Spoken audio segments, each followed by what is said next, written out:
Test 1 2. Test 1 2. All right, we're getting some movement on the.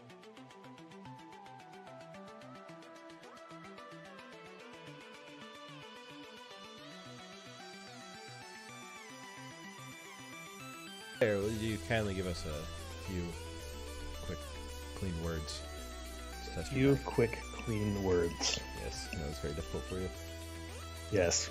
Did you see a few weeks ago when Tim thought that he was gonna do a all-day stream like Hassan, unironically thinking that Hassan has the right formula, and then he couldn't figure out how Streamlabs works. Who said that? Who did this? Tim Pool. Oh, I did not know that. He was unironically just gonna start streaming at 8 a.m. just all day to 4 p.m. And he's like, well, Hassan does it. I'm like, yeah. And everybody makes fun of him for it. Yeah. He sucks though, so why would you copy him? We must have copied people who are successful. Yes. Like us. Oh yeah, like us. Because we're definitely copying the best. Correct, we are. If we're not, flame warring with Daily Wire, we're not really doing it right. Well, yeah, I mean, it's kind of rude of Crowder to call us out like that this week, but we'll survive. Alrighty. So, that's how the angle on the story. But we actually were part of a big story. Don't give away the game. Alrighty, so we're good on Rumble, we're good on YouTube, we're good on DLive, we're even on Twitter. Oh, someone said hello to us. Well, hi. How are you? I'm good, thanks for asking. It's time to go person. What? What? Alright. You ready to start this fire? Yeah, let's get this dumpster fire started. Let's see if I can remember how to do my lines. Are you kidding me? I've got the hard part. I gotta push the buttons. I don't even have the. Where are my buttons? My Stream Deck is. Do you have the wah wah wah sound effect for when we screw up basic words? No. Wah wah wah. See, I could have used it right there. Here, I've got. Just clap for that, you stupid bastard. I also have. Juicy Nick. Dyer, who are they? Juicy Nick. What am I doing here? It's Biden's words, all right? Whoa! I got them. You don't have to God, think it's about creepy. it. Poor kids are just as bright and just as talented as white kids. Oh, why did it go? Oh, it jumped. Oh crap! I jumped to just a blank screen. All right, we're gonna kick off the intro. Welcome to the Dire Wolf Show, where we believe that America is exceptional and that our constitutional rights should never be infringed. I am Dire Wolf. On our show, we bring you the truth and debunk fake news. If you love laughing at the insanity of the regressive left, sit back and relax. Boy, do I have a show for you. All right, Dyer, you'll be live for the first time all year. 2, 1. Welcome back, Wolfpack. Dire Wolf here. For Oh, our come weekly on, news you can do better than that. from behind. Well, it's not really. I was kind of laughing at weekly news recap because how long has been since we did a show? We know we were live, Tramford. It was like a funny inside joke that oh look, they left a hot mic on, but we did it on purpose. Right. Right. So from Behind Enemy Lines on YouTube, where speech is not free and the truth is demonetized. Although we're also on far better places like Rumble and DLive and even Twitch is better. But if you're following us on YouTube, you're one of a dying number of people. They should definitely follow us on Rumble, which should be linked below. Are they dying because they got the? It's a dying platform. Is there something that they've received recently that? I'm sorry, you all have cancer from watching this show. Yes.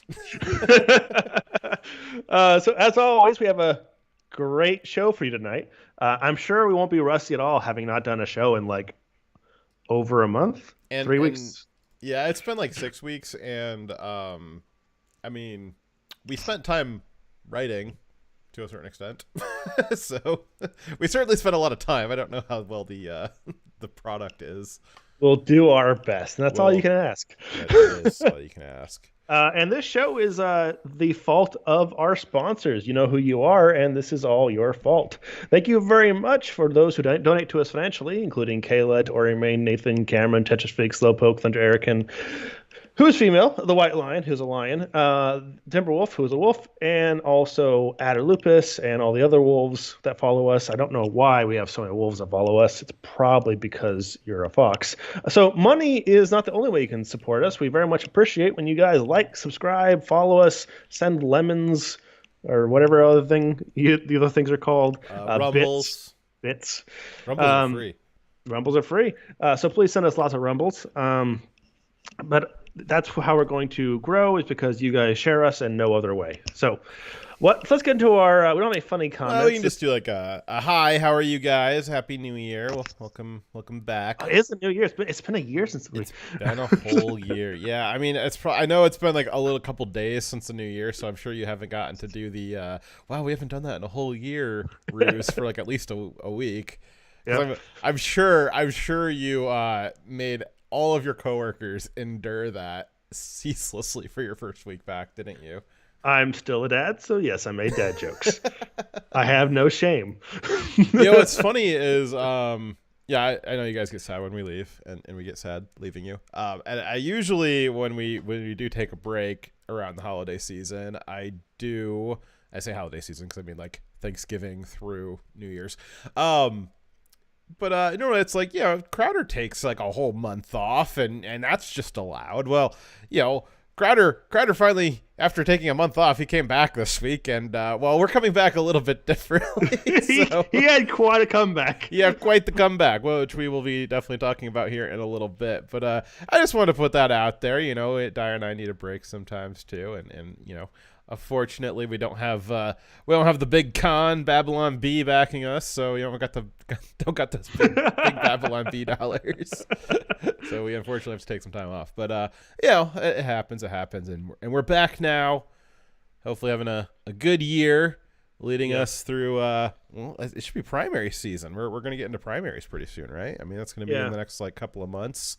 Start hearing some candidates. I know Trump jumped the gun a little bit. Sure, we'll talk about that, and it'll be a fun, interesting year. We'll see what happens. I think if we have a good year, it's gonna be because we choose to be happy with what we have, not because politics is going to cool down. Yeah, like if you're happy without having any eggs. I mean, that could happen too. Yeah. How expensive are eggs where you're at right now? Well, when you can get the eggs, they're like $4. Yeah, so like when I moved to where I live now about 18 months ago, and the grocery store I went to when I first moved here 18 months ago, the eggs were 79 cents, and they are now $4. Thank you, eggflation.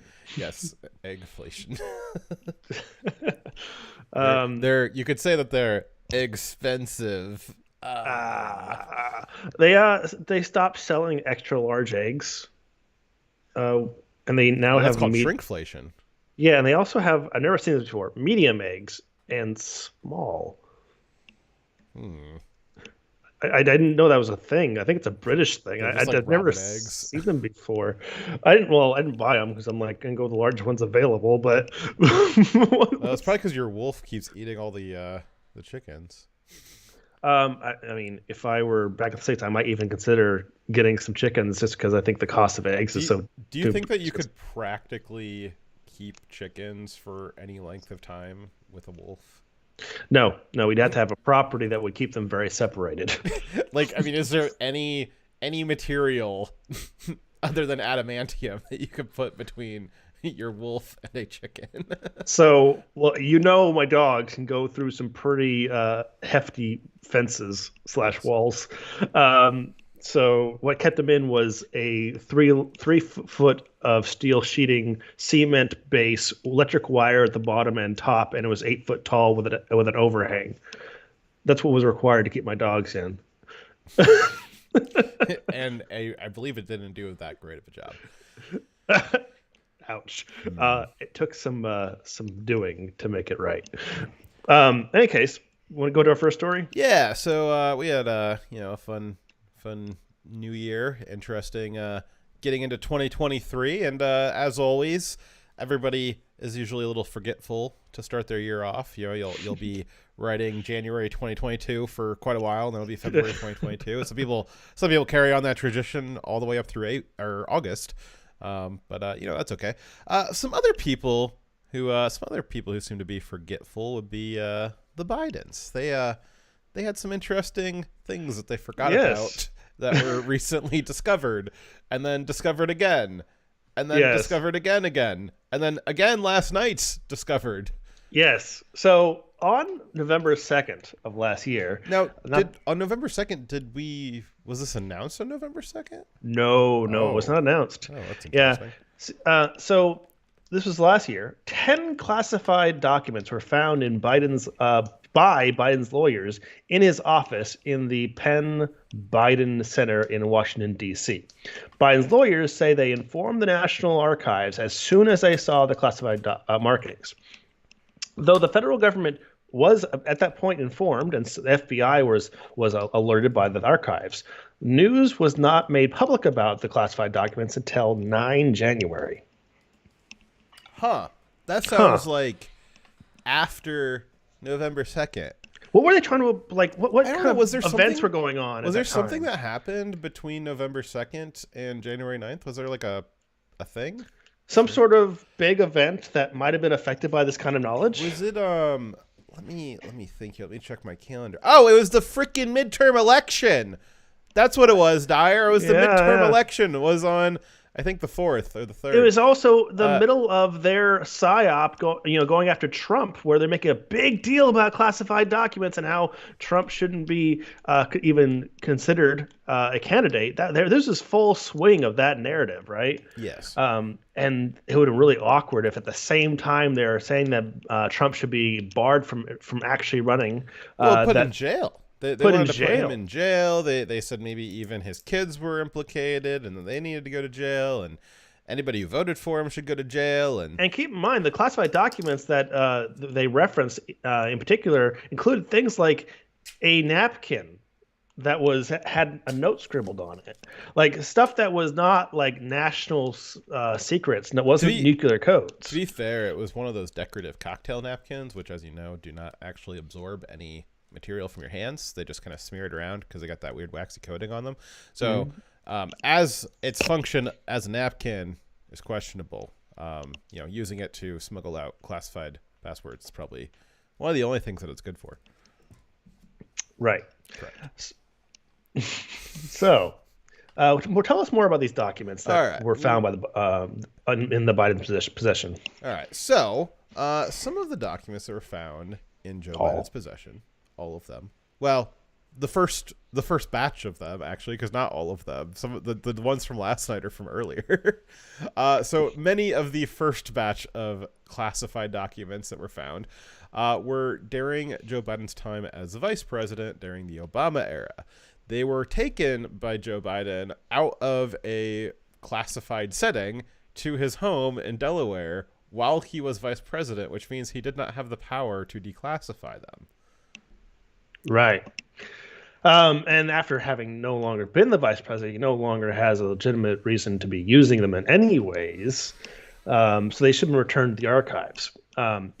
Well, I mean, he does have a legitimate reason. He wrote several books since he was vice president, and he needed reference material. And as you know, Dyer, you've got you've got certain privileged positions in your role in the military, and as you know, it's well documented that it's allowed that you can use classified material as a reference source to write a book that you're profiting. Actually, it's quite the opposite. Oh, first off, is it the opposite of that? Yeah, you can't use government information and materials to make money and enrich yourself, for one. And second, you're not allowed to use release information that is classified or was in some part of information that came from a classified source. You can't release that unless it gets first declassified and authorized by the information owner, which is not Biden. Well, whoopsies. So additionally, on 20 December, more classified documents were found in the garage of Biden's home in Wilmington, Delaware. Wilmington, Delaware, by his lawyers again. Biden's lawyers claim his lawyers have security clearance to look at classified documents, right? They actually don't. Oh. So they are not allowed to look through them. They are, I guess, doing the right thing by alerting the authorities when they come across them. But they are one example of possibly very many people who were exposed to classified information that shouldn't have been.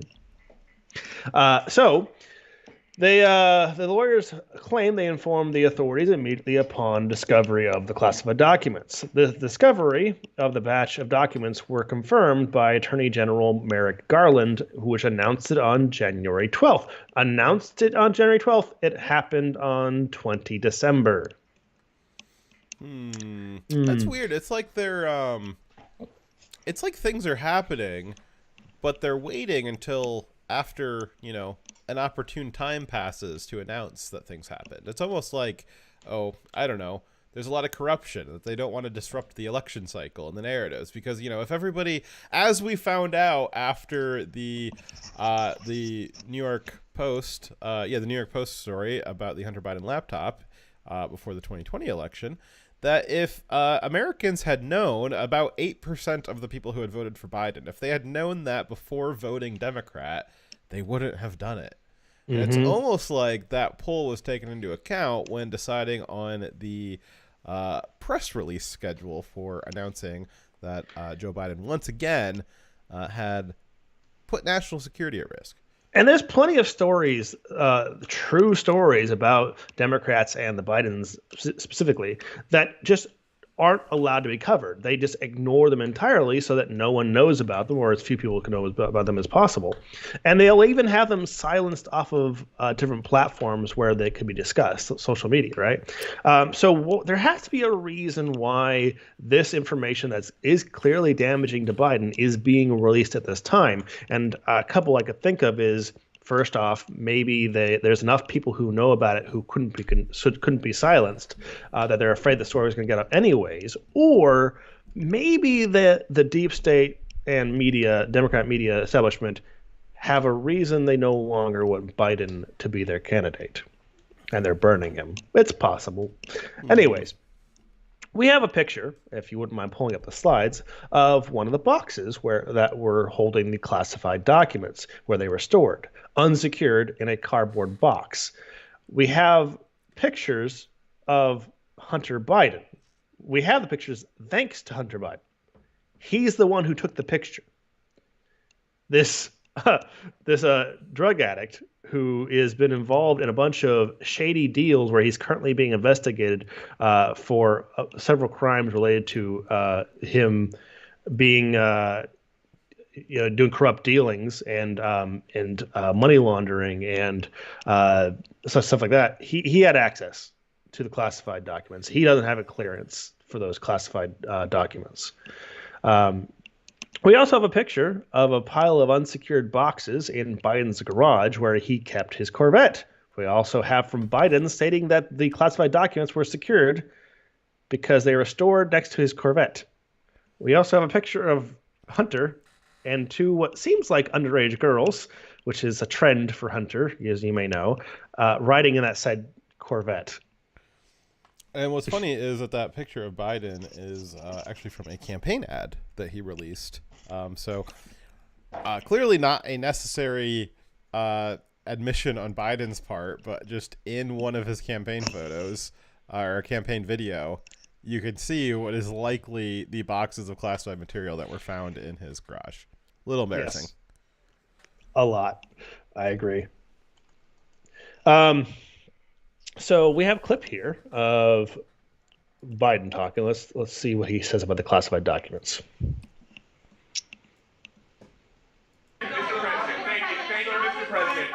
Okay. Classified material next to your Corvette. What were you thinking? Let me, I'm going to get a chance to speak on all this, God willing, soon. But as I said earlier this week, people, and by the way, my Corvette's in a locked garage.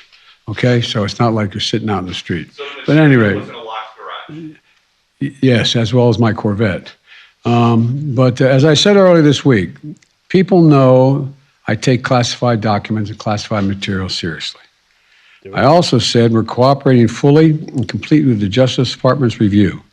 As part of that process, my lawyers reviewed other places where documents from my time as vice president were stored, and they finished the review last night. They discovered a small number of documents of classified markings in storage areas and file cabinets in my home and my personal library. This was done in the case of the Biden Penn. This was done in the case of the Biden Penn Center.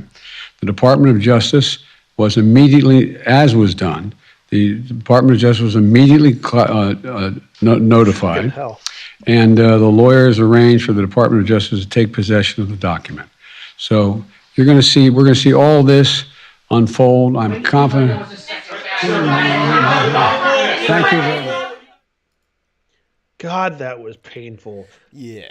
He can't talk. Yeah, and he takes classified documents very seriously, which is why he took them all home with him to keep them safe. Surely.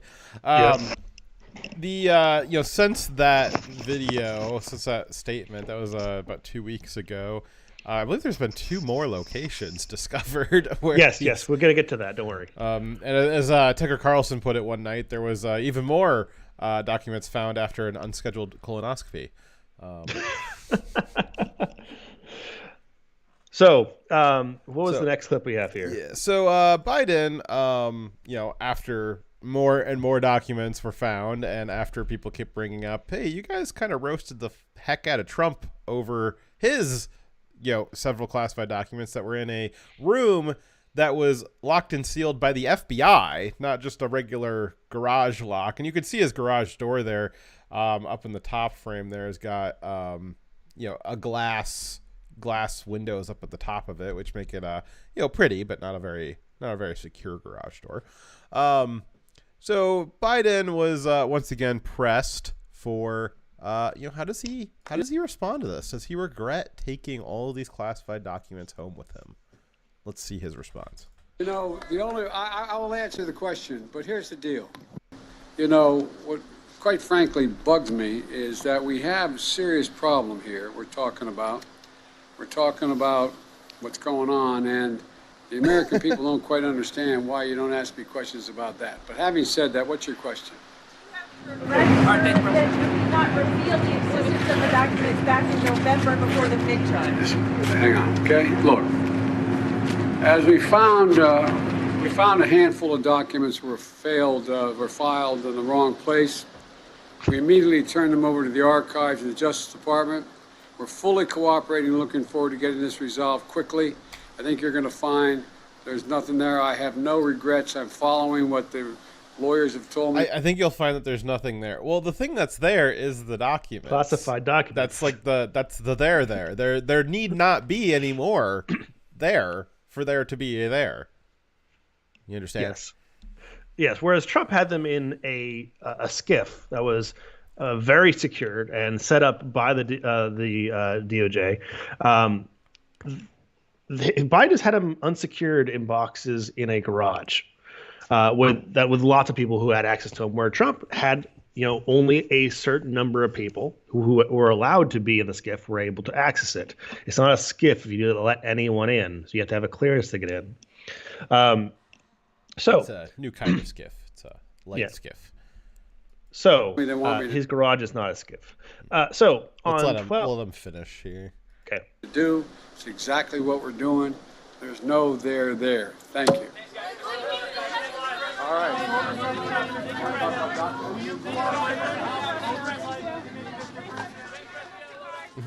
Look at Newsom just grinning like a fiend over there. He's so happy this is happening. Newsom highly likely to be one of the Democrat primary picks for 24. I'm sure it is no sweat off his brow that Joe's having some issues right now.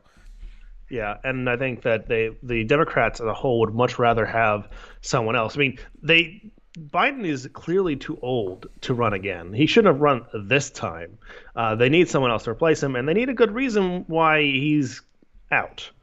So I think this is the way of forcing him out. So on 12 Jan, Biden's press secretary, Karen, who said that there's no more classified documents, repeating what Biden and his White House counsel had stated, that there is no, as of 12 Jan, as the ones that are found in his garage and the ones that were found at the Biden.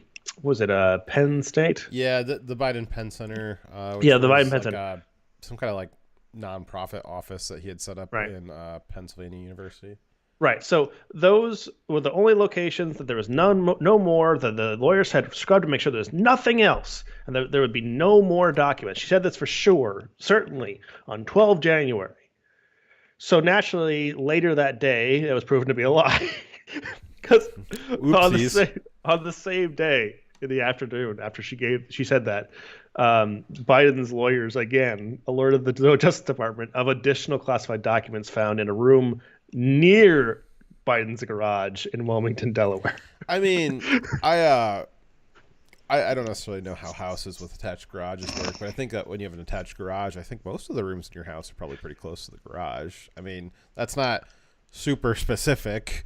Biden said that the room adjacent to his garage where this document was found, he called it his library. However, I don't trust Biden's memory of anything. Does it make it better that it's a room close to his garage, implying that they were in a similar location as opposed to it being in a room across the house? No, it being not in a skiff is bad no matter what. I think that the only reason why you bring up it's a room adjacent was that it was another room they didn't look in before saying that they were done looking.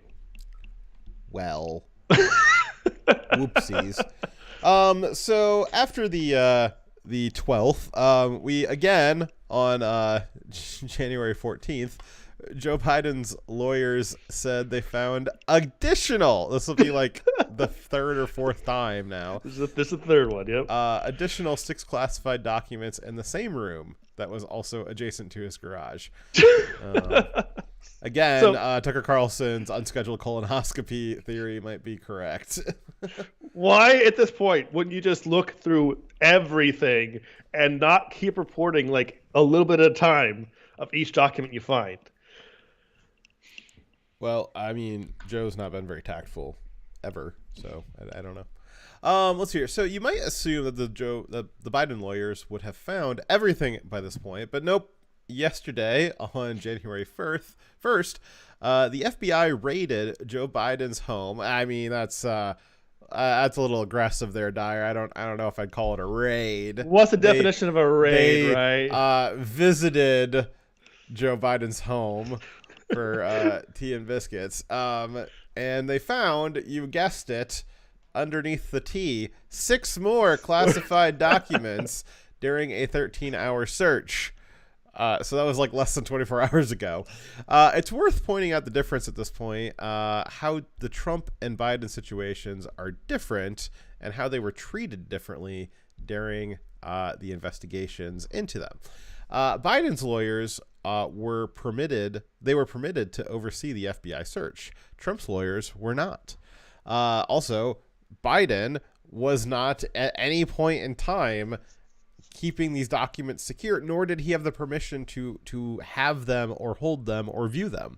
Trump's documents, on the other hand, he as president had the presumptive power to declassify them at will. He had reason and legal authority to have them in his possession.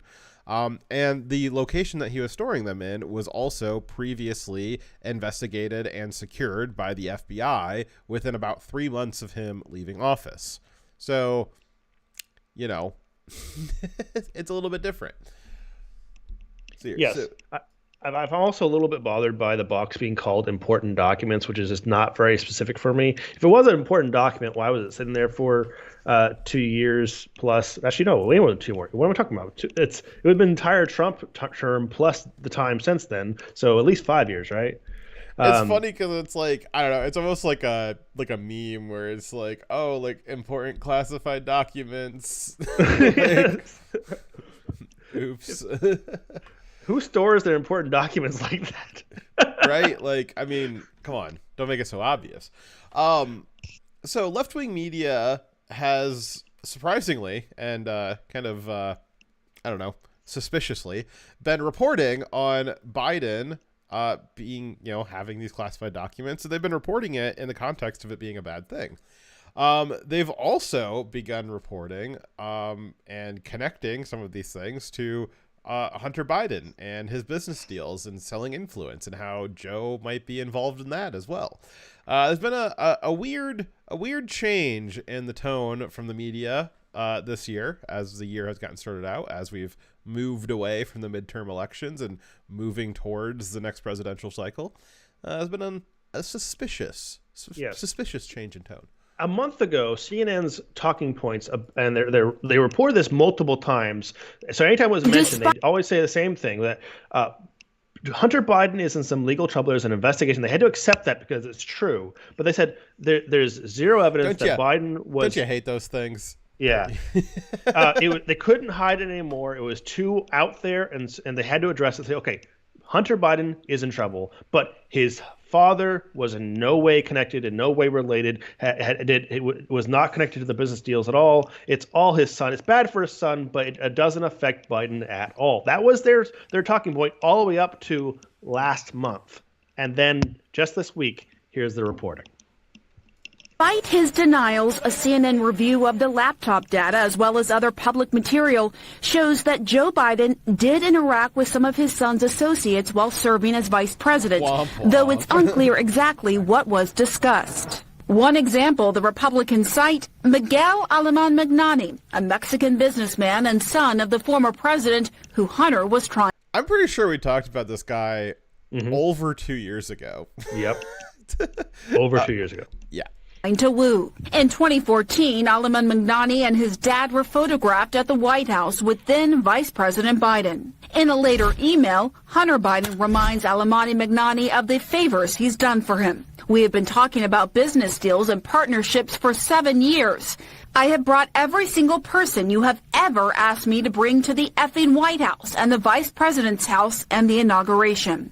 Hunter Biden bluntly acknowledged the power of the Biden name in a memoir, writing that the Ukrainian energy company Burisma, which put him on its board, considered my last name gold. I don't think that there's a lot of things that would have happened in my life that if my last name wasn't Biden. So, yeah, almost 2.5 years now after the Hunter Biden laptop was made available publicly, and had been being shopped around for almost, I think, over 3 years now, because I think Giuliani had the laptop, I think, in early 2020. So, I mean, we're coming up on 3 years that this was available, especially to people like CNN. And just now, breaking, CNN's finally gone through it. Dyer and I brought to you the El Magnani story, I believe, almost 2 years ago at this point. I do remember covering that. Yeah, I remember not being able to pronounce the name. Yeah. Along with all the rest of this stuff. So, it's fun. It's fun to see CNN catching up to the rest of us. Big Con. Dyer and I, as you guys know, are complete sellouts. We're living in the lap of luxury with $50 million golden handcuff contracts to bring you the content that we do. And even we were able to break it before CNN. So, it's it just goes to show the power of Big Con. Yeah. Even though we're enforcing big tech, we're in bed with big tech, forcing newer creators, newer than us, to follow big tech's restrictions. Even then, we were still able to talk about this story. All right. So during the period after Joe was vice president, he wrote a book memoiring his time in office, which begs the question, was any of the content in the book referencing any of the classified information that he had available? I mean, he had documents stored in his house, in his home office, in his home library, and then in his this like little side library thing that Penn State made for him. And the question is, were any of those documents used as reference material when he was writing his book that he profited immensely off of? And we know he didn't write it. So. Yeah, the way as you know, the way a book like that for a big politician would work is that they might do some quick interviews with Joe. Joe might give them some documents, some notes, some reference material, and then you'll have a ghostwriter that will compile all of that into some kind of middling narrative. And so, were any of those documents that were given to the ghostwriter classified? Is there maybe somewhere out there? Is there maybe some ghostwriter that has on his or her computer classified documents, or maybe even physical folders full of them? That actually remains a possibility, because they would have presumably been given some kind of material to reference. Is any of the content of Joe's interview, was he reading some of these classified documents to prepare for these interviews and then regurgitating that to a civilian? So it's a good question. It's a question that perhaps a new GOP House Judiciary Committee, or just any committee really, could be looking into. Yeah, so we have now, over 24 crimes at least committed with these different, each classified document being kept insecure and taken without permission to do so, and possibly used in a manner which it was not meant for. Those are all crimes. So there's now definitely a reason to investigate, and it could be further crimes if not only did he take these documents, use them, store them in an unclassified way, but he willingly gave them to people who did not have clearances, and then produced a book that contains classified information that he then sold to, I don't know how many people purchased the book, but I'm just going to say millions to be nice. That is a much bigger crime. Now, Dyer, let's we'll step back and be a little bit honest here. Just, is there an epidemic of overclassification in the government? Of course, absolutely. Are things that don't need to be classified being classified all the time, every day? Absolutely. In fact, I know for sure some of the items that were mentioned that were in the Biden classified document seizure, some of them are notes and stuff that Biden himself would have created while going to classified briefings. So there are some things that, just because of where they were generated, are classified. Yeah. And, just because something's classified, is it really a national security threat for Joe to have a note that he made himself? Or a schedule for a day that happened 5 years ago? Yeah. Is it really a national security threat? No. Is it a national security threat that Trump stole a few cocktail napkins? No, it's not. So it's not. It's probably not. Probably not. We don't know what the content of these documents are. The initial findings seem to be that they are not super important classified documents. However, Dyer and I did not set the standard for what the response to a classified document in an improper place is. The left set that standard. They set that standard when they did a 6 a.m. raid of Mar-a-Lago. The left set that standard when, for the 3 months before the midterm election, they're basically saying anybody who even voted for Trump is guilty of high treason and put the country at risk because of Trump having these classified documents that may or may not contain nuclear secrets. I mean, Joe Biden's notes, his handwritten notes, may or may not contain nuclear secrets. They could. I mean, so in the reality is, what Joe Biden did with these documents a threat to national security? Probably not. I mean, it's probably much more a threat to national security, just Joe being in office in general, and I mean that wholeheartedly. However, if what it takes to get Joe out of office is these documents, again, Dyer and I didn't set the standard for this. The left set the standard for this recently, very recently. They set the precedent, and now they need to be held to that same standard. They wanted this to be the standard, right? Okay, well then, Biden has done far worse than what they accused Trump of doing. And if they're saying that it is just as likely that Trump had the nuclear football codes in his cocktail napkin notes, then it's just as likely that Biden's documents include that too. However, And if you did tell me that Trump wrote the nuclear codes on a cocktail napkin, I would believe it. I think that if that's the standard you're going to set, then your guy has to be held to that standard too.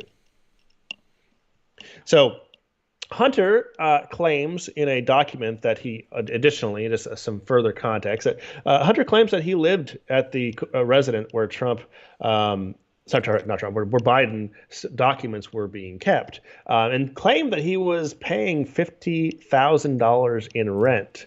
Now, Dyer, do you remember? He said he was paying $50,000 a month. Yes, a month for a year, for 12 months, right? For a year, yeah. So, do you remember that story about 10% for the big guy? Yeah. Do you remember what that 10% was based off of? I think it was about $5 million. Yeah, about $5 million. Do you know what 10% of $5 million is? It's 500,000. Yeah, and if you throw in a little patenting with taxes in there, it's about $50,000 a month for 12 months. For context, the most expensive possible rental within like 100-mile radius of Joe's house was $6,000 a month, which is still expensive, by the way. Yeah. No, there's actually some interesting tax implications with that, because you're not allowed to pay somebody something in excess of its fair market value. It can become a tax. It could become a gift, which is taxed at a higher rate, right? Yeah. And it appears to be fraud. So, like, for instance, if like if Dyer was trying to give me a ridiculous amount of money, because he's good like that, and he's like, you know what, I'm gonna pay you for $1 million to produce the show. Now Dyer does have that kind of money, though, because he's part of Big Con. Right. But the fair market value of a producer for a show like this might be closer to $100,000. So if Dyer wants to pay me $1 million, he's going to have a hard time explaining that on his tax form, and he'd probably have to find some alternative way of conveying me that money.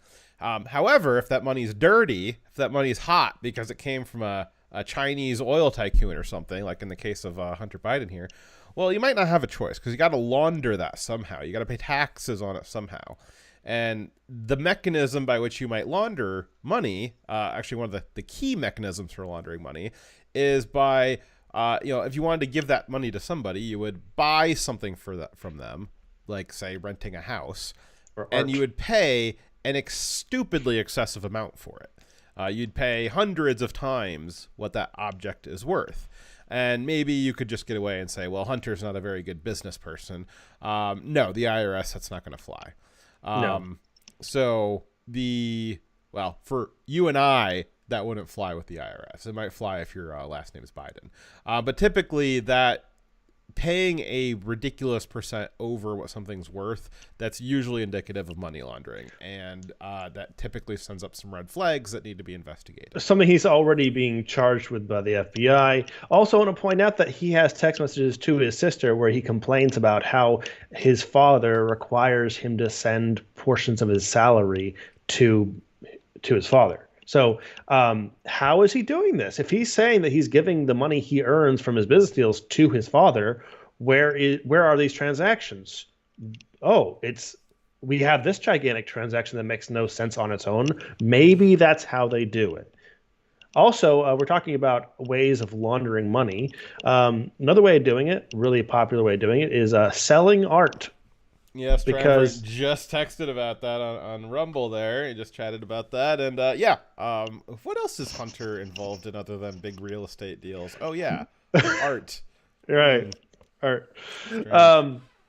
So there is some information. It is contradictory information. Possibly people on the left are saying maybe it wasn't the house. That wasn't where he was living. Maybe that money he said he was paying for his housing was actually meant for an office he was paying rent on, and he just incorrectly filled out that government document. I believe it was a background check where he's saying how much money he's spending where, and in the context of the document, it's supposed to be his residence, but they're saying, oh, he meant his office. Okay, well, he's also not spending $50,000 on his office. The office isn't that they're referring to doesn't have that high of a price tag. So whatever the case is, somehow he's paying way more money than he should be. However, whether or not he lived there, there is evidence of him visiting at least 160 times in the first 56 days following 2 November. So in just a roughly 2-month period, he visited that residence 160 times, and I'm guessing that's probably the rate at which he would visit it generally. So, well, I believe this is Joe's active. I think it's his current active residence outside the White House. Correct? Yes. So correct. I guess he's visiting his dad's house. He might even be just checking in on the house, kind of a house sitting. 3 times a day. It sounds like you live there. Yeah.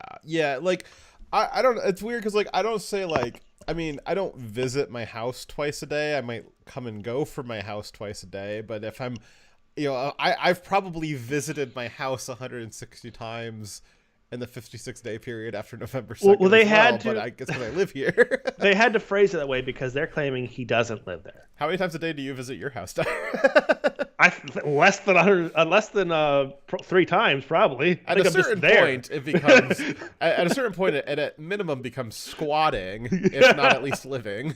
Right. I'm not sure. On some days, have I ever left to return? It's like saying that it's like saying that your children are just permanently visiting your house until they're 18. Yeah. Well, you gotta set the precedent, right? They set the tone. Yes, you're merely a visitor. Let's not get too comfortable. Yeah, exactly. I can make you leave at any moment. Kick you out of the car. So we also have a picture of him, referring to Hunter, in the Corvette. So we know he had access to those documents. So Hunter clearly had access, but so did a whole unknown number of people. Well, Hunter was, who are these girls? We exactly. Hunter, clearly has, weird associates. Underage associates at that. So if Hunter is also able to bring guests along, and there's no problem, underage guests who probably don't have security clearances, it's very likely there's a large number of people who have been brought to the Biden residence who don't have security clearances and had time to access those documents. And we also don't know the extent of this because apparently the Biden residence doesn't have a visitor's log. So it could be anybody. Yes, Triumvirate, saying something to the effect that the documents, the classified documents, they come with the house. So, maybe $50,000 is fair market value to rent access. So that's how much those documents cost. To his point, you will not get in trouble with the IRS, perhaps the FBI, but not the IRS. If you are committing a crime and you pay taxes on that crime, you still have to pay taxes on your criminal activity. Regardless if it's on the up and up or not, you still got to pay taxes on it. So as long as you pay taxes on your criminal activity of sending classified documents to God knows who, the IRS will not come for you. Yes. The FBI might, but the IRS will not. So most stories that are negative for Biden, stuff that are even worse than this classified document scandal, the media has chosen not to cover in the past. They've covered for Biden. The only way he got elected in the first place because they didn't cover the bad news, and they hyped up they would even fix his speeches for him.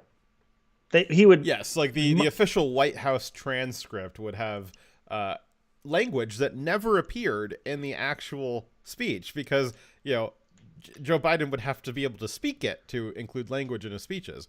And then all of a sudden, after Joe says nothing but just mouth noises, all of a sudden there's this White House transcript that magically appears that has all this beautiful language in it. There's so many articles where they quote what Biden said, but then if you go to the the video clip of what they're quoting, he doesn't say that at all, and he's just making incoherent noises, but they translate it into a full sentence that actually said something.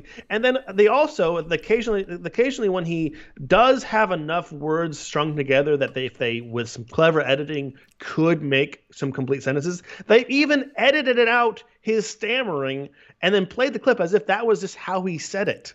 I would love to, maybe we'll do this sometime, is get onto that ChatGPT thing, and we will feed it sentences that Joe Biden and Kamala Harris said that are nonsense, and we'll see how it responds.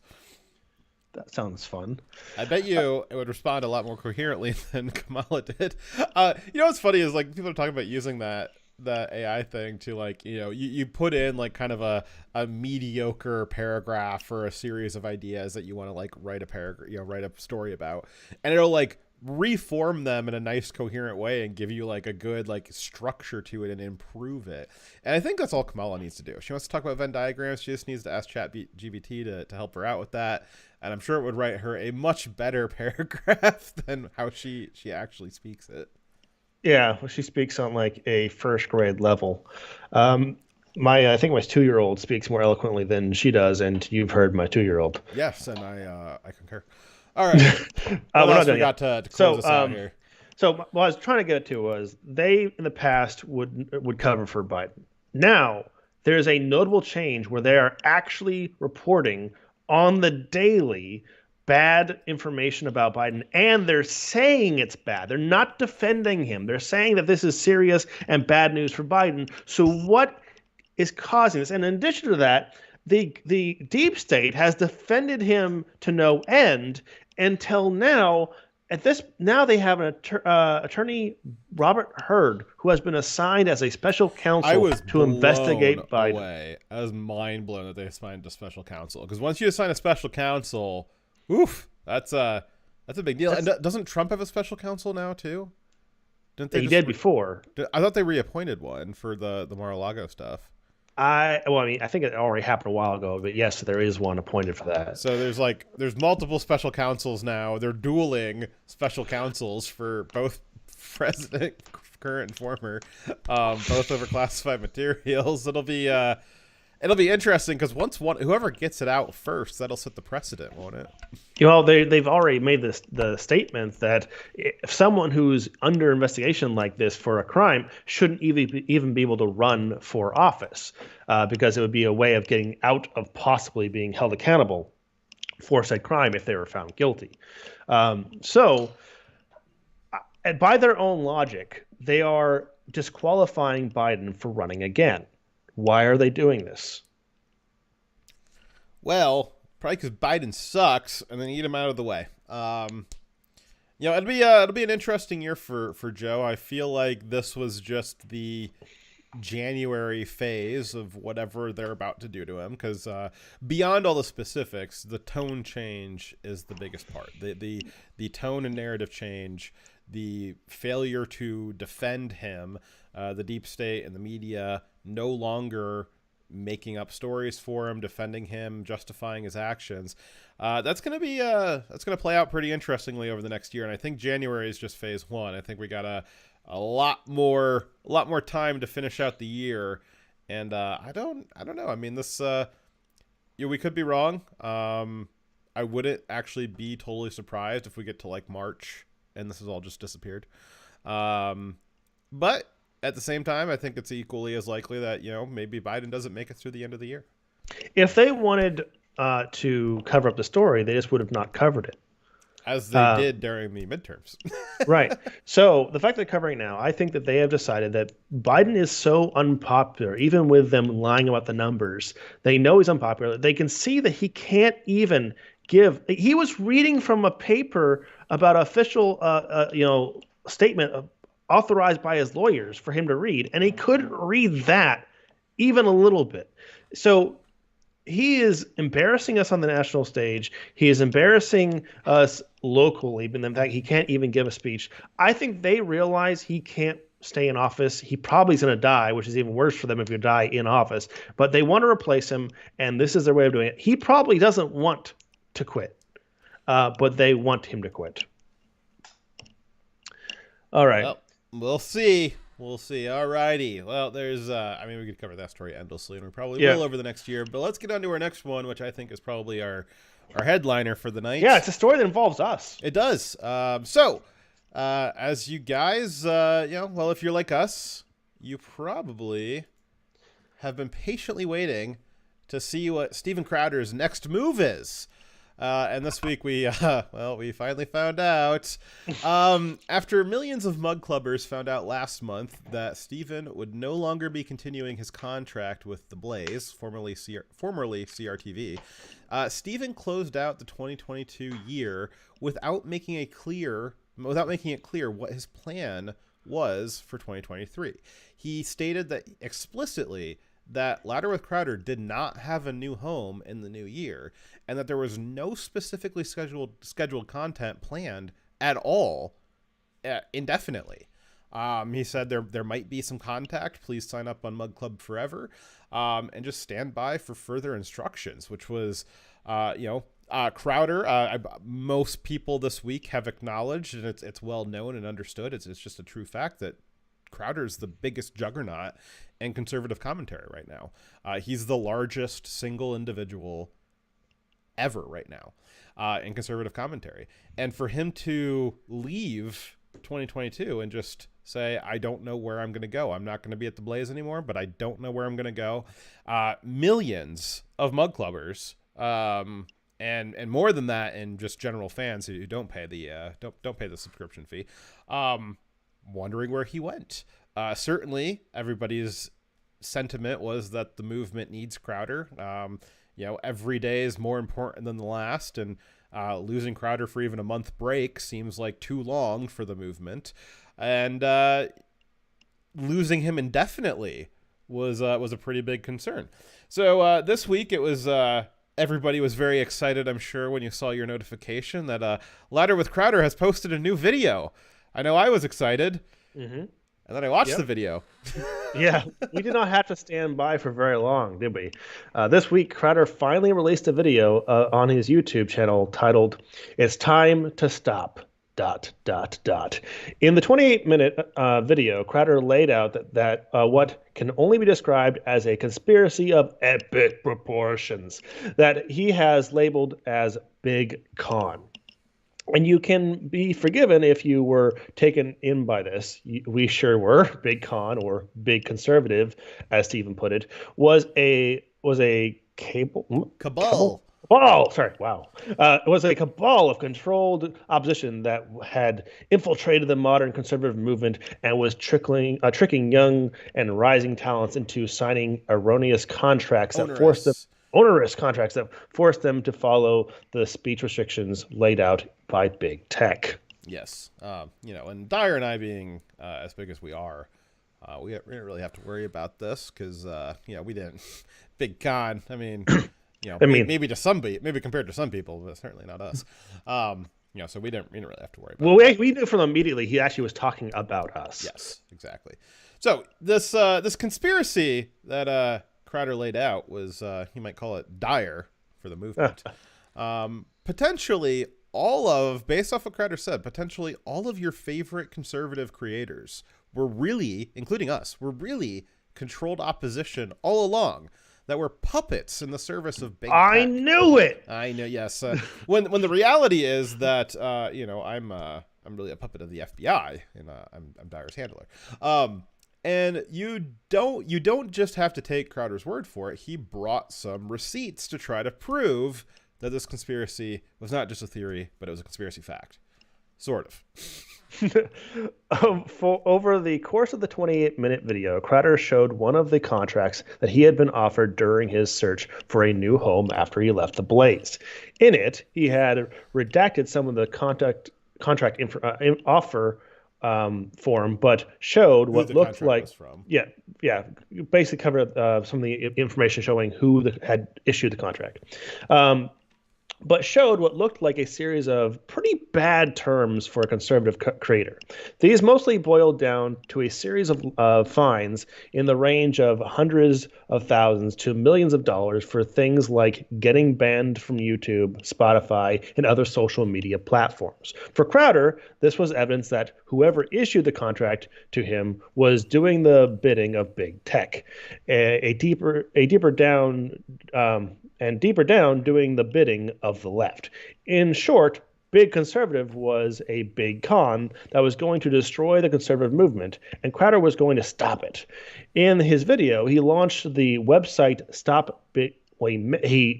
he mentioned that he had launched the website stopbigcon.com and put out a call to action to join him in the fight. And a fight against who? We all asked. Yes, everyone needed to know. I mean, this video was very troubling when I first saw it. I was like, oh my gosh, I want to fight with you, Crowder. I've been with Crowder. You know, I know him personally. No, I've been following Crowder since, probably 2016. It was certainly way before it was probably before that. It was probably 2015 actually. So I mean, we're talking seven years. That's been most of my post-college life. So, when Crowder brings something like this, it's a threat to the whole movement. That's a pretty big deal. I gotta say, my immediate response actually was not in full support. I was concerned because if he was so serious about it, that maybe there's something here. But when he was describing those terms, I felt like it sounds like whatever company is trying to contract with this people, that if they have no ability to monetize this person, then how can they pay them? And I'm like, I'm not sure we're getting the full story. If he's so upset, there has to be more. But that one piece of information didn't seem to warrant what he was saying. Yeah. So part of this was initially I've got Crowder has built a lot of rapport and trust amongst his fan base. So if Crowder says there's a problem, I'm going to initially believe him that there's a problem. Trying to analyze what he actually presented. Well, if there's a threat to the foundation of conservatism, well, why are you not naming names? You gotta name the name. I gotta be able to fight the enemy if there's an enemy out there. And then, like you said, looking at some of the specific terms that Crowder laid out before the rest of what happened this week happened, maybe they don't quite necessarily make sense. Maybe I was leaning towards giving him the benefit of the doubt, that maybe we would find out more. He said, this is just the start of his fight. Well, surely there will be more information to come that will hopefully bring some clarity to this. Especially if this is a conspiracy as large as he's talking about, it might be hard to break down the whole thing in a single half hour. So let's stand back and stand by, as it were, and find out what's going on here. What's going on here? So, anyways, initially, big reveal here. We're not sure who the enemy is, but we've, as Crowder has put it, we've identified a new super enemy to the conservative movement that requires Crowder to devote his entire, career to at this point, because he's not producing content or having a home anywhere else. So if this is what Crowder's devoting himself to, then it's certainly of interest to everybody. So again, a fight against who? Crowder didn't specifically name any names, which was odd and left everybody guessing who could this possibly be that offered Crowder this horrendous contract, as he put it. Mm-hmm. If there really was a threat to the foundations of conservatism, how exactly are we supposed to stop it and join Crowder if we can't identify the enemy? I do want to point out that at the end of the video, it sounded like the call to action, addition to the persons he was addressing, the people who were Big Con, his call to action to them was to not give out contracts like these and do better, make better deals. So there's two calls of actions. One was to the followers to be signatories on his stopbigcon.com, and the call to action to the companies that in question that he hadn't named yet was just to give them a better contract or give other people better contracts. I was a little suspicious by that as well. So the guessing didn't. Oh, I'm sorry. Yeah, you interrupted me. I'm not done, and then you're gonna skip ahead. I'm sorry. Dyer's this is proof Dyer's big con. Clearly. He's trying to silence me. I was trying to silence him before he said the most important part. Yeah, I mean, I know you paid me $50 million, but it's not worth being silenced, Dyer. All right, so a large conservative organization. So we had to guess. We were left guessing who this could possibly be. I know everybody probably knows by now, but we're trying to take you through the story of what happened this week. So on Tuesday, this is when this happened, and we didn't, Crowder didn't say who it was. So we're trying to guess, who is it? Who could this possibly be? And we're obviously talking about a large conservative organization with both the money and infrastructure to host Steven Crowder. The list of people that can do that is not very long. And candidates that could probably do that, like Fox News and One America News, they just don't seem like the kind of people that Crowder is going to want to do business with. He's, in fact, already worked with Fox News in previous careers, and he's not liked it. He's talked about that several times. And One America News just doesn't seem like the type of place for Crowder. It just doesn't seem like they jive with what their goals are. So there's not very many people that can do that. One that kind of came to mind but didn't exactly make sense was the Daily Wire. And a lot of people kept coming back to, he must be talking about the Daily Wire because there's nobody else that makes sense other than this being a contract from the Daily Wire. But we don't know. We didn't know because Crowder didn't say who it was. And so that left a bunch of people flailing around in the dark, defending Crowder, attacking Daily Wire, defending Daily Wire, attacking Crowder, and saying, no, it can't be either of these, and vice versa, and just kind of a flame war. In the meantime, this week, story we're not covering because we're covering this, and a story a lot of people didn't cover because they were covering this feud with Crowder. Joe Biden actually he created a new bureaucracy this week that was going to help find homes for illegal immigrants. So Crowder doing this and disrupting the focus off of the national situations and refocusing conservatives onto Crowder and whoever he's apparently fighting against. That's a pretty big deal to shift everybody's focus like that. And if you're going to shift everybody's focus like that, it better be freaking worth it, Crowder. It better be freaking worth it. So, was it the Daily Wire? Was the big con that Crowder was mysteriously talking about, was it the Daily Wire, Dyer?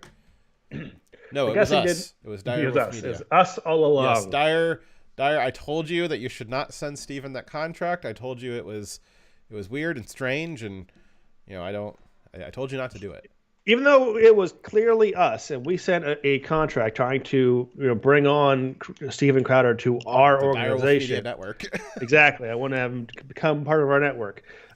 Despite that, a day later, the Daily Wire CEO Jeremy Boring bafflingly took credit for it. In a nearly 1 hour response to Steven's video, he took credit for it being his contract instead of ours, when in reality it was actually ours. Regardless of I guess DW, Dyer Wolf, I know it was us, but everybody thinks that this is Daily Wire now. So yeah, that's the narrative that we'll have to go with, is that it was in fact Daily Wire that sent Crowder this. It would only make things worse if we came out and said, actually, you're both lying and it's us. So. In it, Jeremy, this video where they lied and said that it was actually the Daily Wire, Jeremy accepted responsibility that the redacted contract Steven was talking about was indeed issued by the Daily Wire, which is false. In the video, additional information about the offer to Crowder was revealed, like that the offer was for $50 million over 4 years. That's a lot of money. That is a lot of money.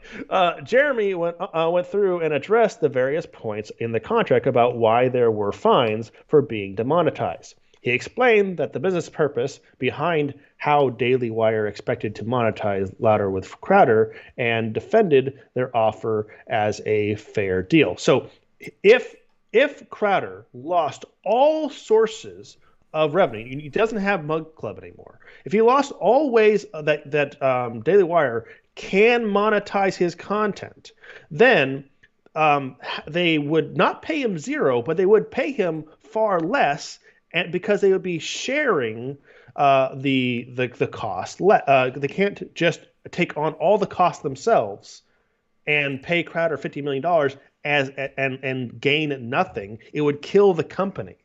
And then the company being dead would be bad for Crowder and all the other content creators and all the programs that Daily Wire is running. It doesn't make sense for Daily Wire to fall on its sword and sacrifice itself so Crowder can get paid $50 million and make no money for the company.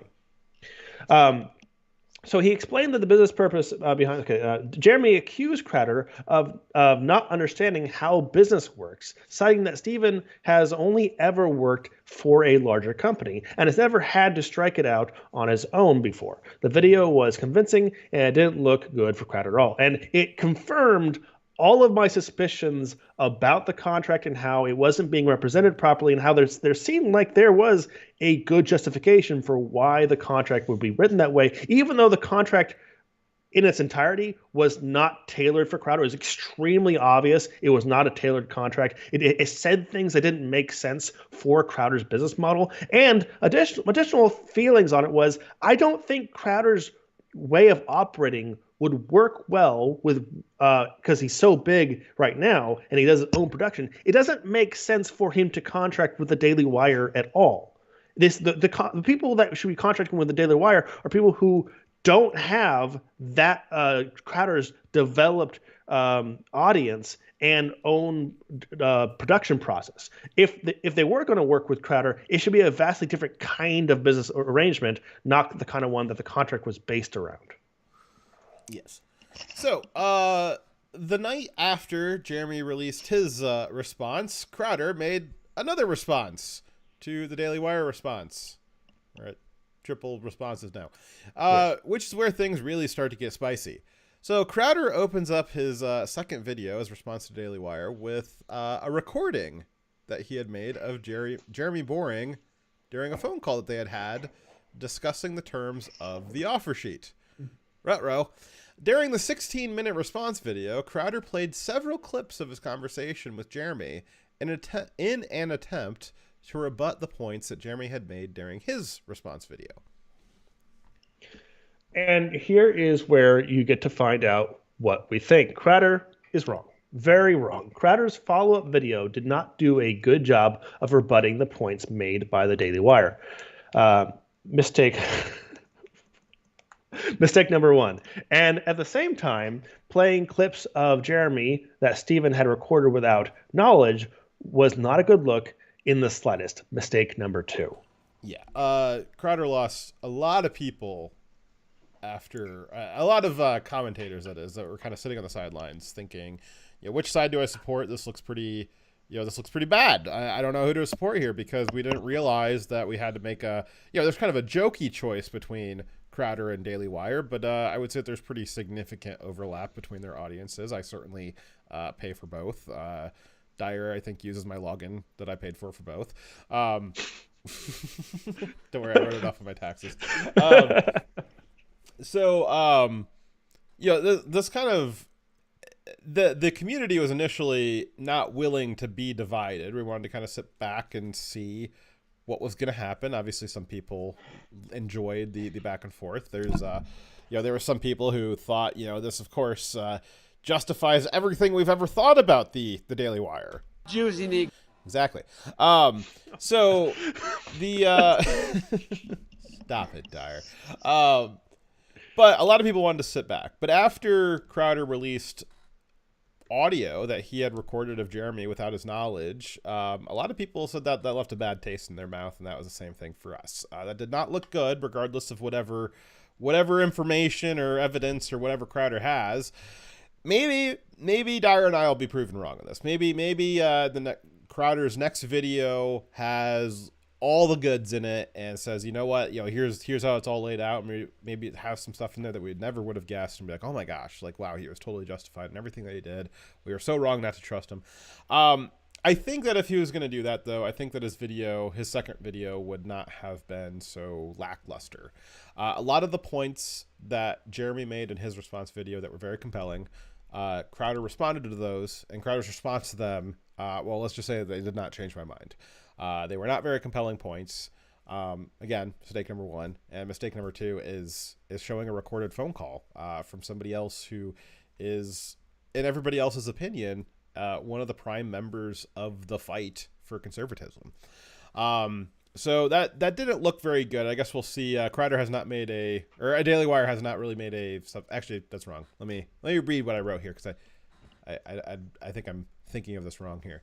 So yeah. So Dyer, you're the next part here. I was getting ahead of myself. Sorry, Okay. I was going to skip over you, and then I realized I was talking to you too much. Okay, here. Yes. Okay, so before I get to that, Or did you I think just read that? No, you I did. thought I got to. I did this already part. that. Yeah. Okay, never mind. I was in the wrong paragraph. That's what my problem was. I was like, I thought we already talked about this. All right. So the follow up to Crowder's response, where he played Jeremy's phone recording, that pretty much opened up the floodgates at Daily Wire. All the major hosts at Daily Wire were able to then respond, and respond they did, both on their shows and on social media. Let's see here. So on Ben Shapiro in particular, on his Friday show, and in a Twitter thread, laid out the following timeline to give us a little more context about some of the things that were going on with Steven behind the scenes. And the timeline he lays out here is, it's a little unsettling. It has some bad implications for Crowder, in our opinion here. So Ben starts off his thread here saying, it's, and again, Ben's show on Friday started off talking about it. Regardless of how you feel about Ben and the Daily Wire, there's no denying that Ben and Crowder go way back. They have the same kind of ideological father in Andrew Breitbart. He cultivated both of them. And then they split off and went on their separate ways, and Ben's helped out Crowder with being his lawyer for a while, and they've done different things together. And obviously the shows have kind of both the Daily Wire shows, Ben's show, and Crowder's show, they've kind of risen to prominence at about the same rate during the same time. So they're really kind of the two. If Crowder's the top leader, I'd say Ben's probably close second for modern conservative commentary. So Ben starts us off again with the understanding that they've got this very long relationship, 10 plus year relationship. Ben says, "It's nasty to attack my company and Daily Wire Plus hosts as Big Con by lying about the meaning of a non-binding term sheet. It's despicable to plan weeks in advance to attack my best friend and your friend by setting up and secretly taping a phone call, all to grow your email list. Here's the timeline. Prior to October 5th, Steven's agent requested that we, Daily Wire, send in an offer.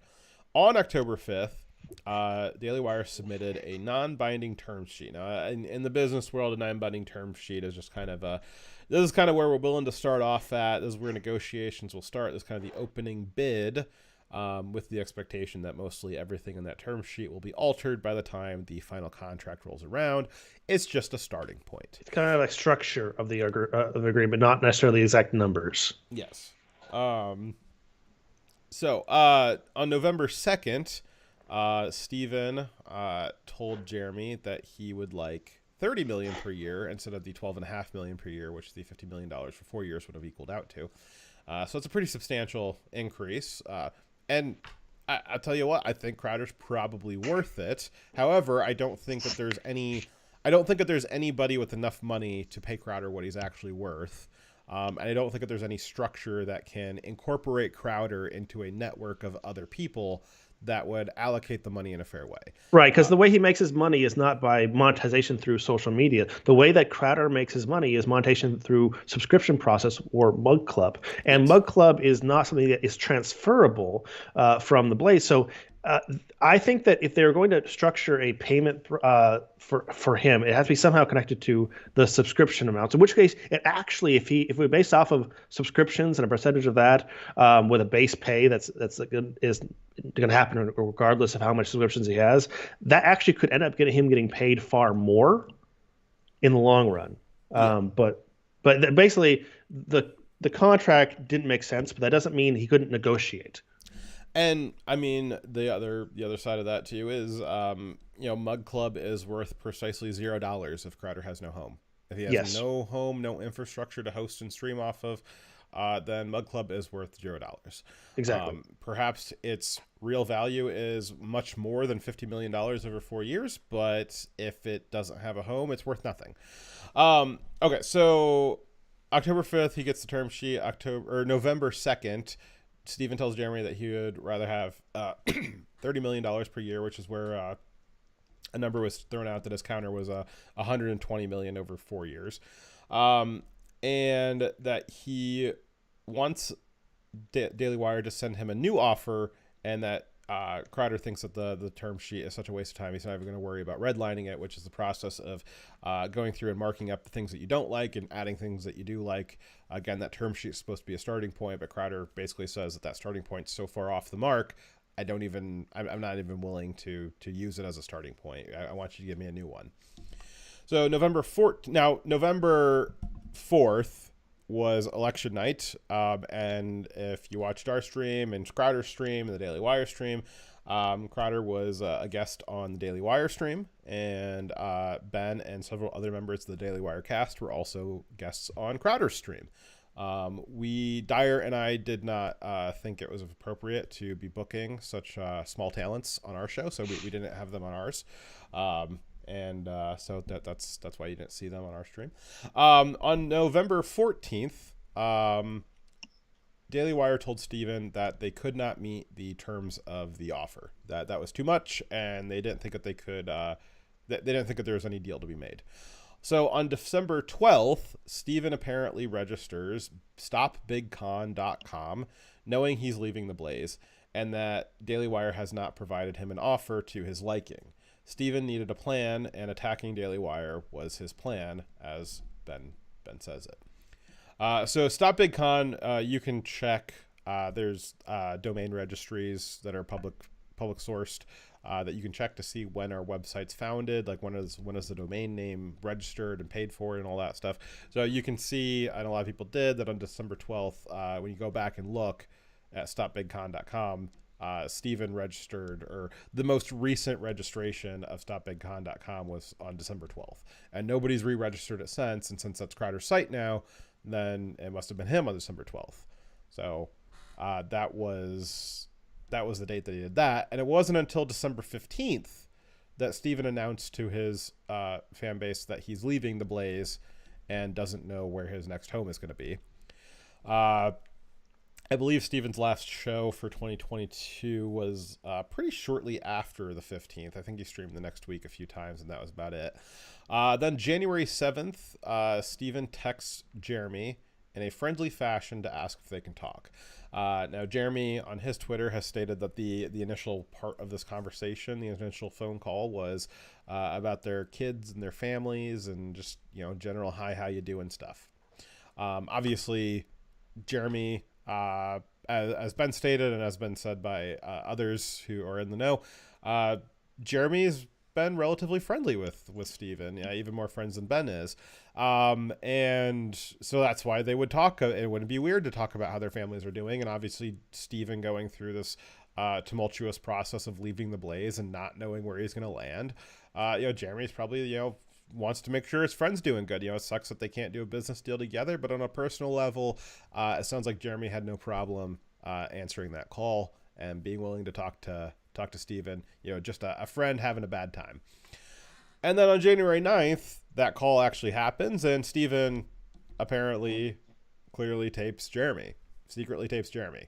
Well, they're talking about their kids and stuff. I think Jeremy and some other people have said to the extent that Jeremy, if he had recorded it, he couldn't play his full side of it because there's tons of personal information being shared about their kids and their family, which, that that'd be very wrong to release that. So Ben does some math for us here. He says that means 96 days elapsed between when Crowder received the term sheet and when he secretly taped Jeremy.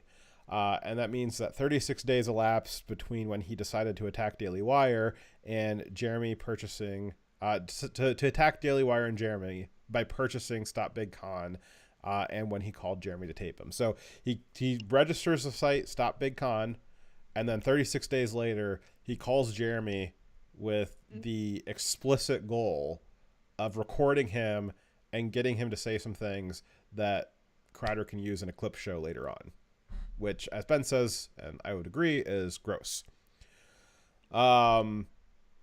Let's see here. So most of this is just Okay. Yeah, actually, I'll read this part here. So, so one of the things that Stephen was very upset about was the requirement that, he keep some monetization level on YouTube, or just in general, at least staying on YouTube.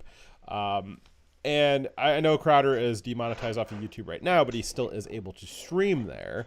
And one of the things that Jeremy said, and a lot of other people have said as well, is Jeremy's model for the Daily Wire and all the Daily Wire cast is that they've got the YouTube segments for an hour, and then they go to Daily Wire Plus only, exclusive. And the model is that you say what you got to say on YouTube. You maybe save some stories for the exclusive segment, and you maybe save some of your opinions for this exclusive segment so that you can maintain your presence on YouTube, and then you can go say what the additional stuff that you need to say off of YouTube. It's not that you lie on YouTube. It's not that you say things that you don't believe on YouTube. It's just you omit certain things when you're on YouTube. Which is what Crowder's already been doing. Yes. So as many people have pointed out, and as Jeremy pointed out, they do this because they learned it from Crowder. Crowder pioneered the YouTube only segment and then the off YouTube segment. That's why, and Ben tweets this out. You know this, Steven Crowder, that's why he has the quote piss off YouTube segment, in which he deliberately does not say things that will get him kicked off of YouTube and directs people behind his paywall. He must be a shill for YouTube or something. Yeah, so the same, I guess, technique that Crowder pioneered and the Daily Wire commandeered, they're then feeding that back to Crowder, something that Crowder's already doing, and all of a sudden Crowder goes to like World War III over it. It's very strange. So I look at it this way. He wanted $120 million over 4 years. And that's a $120 million risk to Daily Wire with the very big possibility that they could not be able to pay that if he got demonetized. So they need some sort of assurances that him getting demonetized doesn't destroy the entire company, right? So, okay, if you make less money, then not that YouTube should be considered in the first place, but it's just like a stand-in for other demonetizations. If you don't bring in any money into to justify the salary has to go down, otherwise the company dies. And that's it's not good for the movement. It's not good for the conservative movement if the Daily Wire dies. Yeah. So I know Timberwolf on DLive, I was bringing up something a lot of people did. So the math on the $50 million for 4 years and 196 shows per year comes out to like $65,000 per show that Stephen would be being paid. And one of the terms that Stephen was reading was that it'd be a $100,000 fine if he missed one of the shows. So as has been stated by a lot of different analysis and by I think Jeremy as well, it makes sense, is they're basically paying for 196 shows if he chooses not to do one. If it was an active choice not to do one, a deliberate I'm not coming to work today, then it's a removal of the fee portion for that show of the $65,000, and then an additional kind of punitive measure to fine him for that, because it's annoying. Now, again, this is lots and lots of money. I'm sure most of you don't even see, probably most of you don't have a $100,000 even salary. So this is more money than you could even know what to do with in a single day, that you're not even making all year. So it kind of sounds crazy, right? What Crowder said was, God forbid I get into a car accident. I'm going to get fined $100,000 a day because I'm in a car accident. What Jeremy said is, well, the part of the contract terms that Stephen didn't read was there's actually a spot in there for, not your fault missing work. If you choose to miss work, we're gonna dock you pay, and we're gonna give you a punitive penalty for that as well.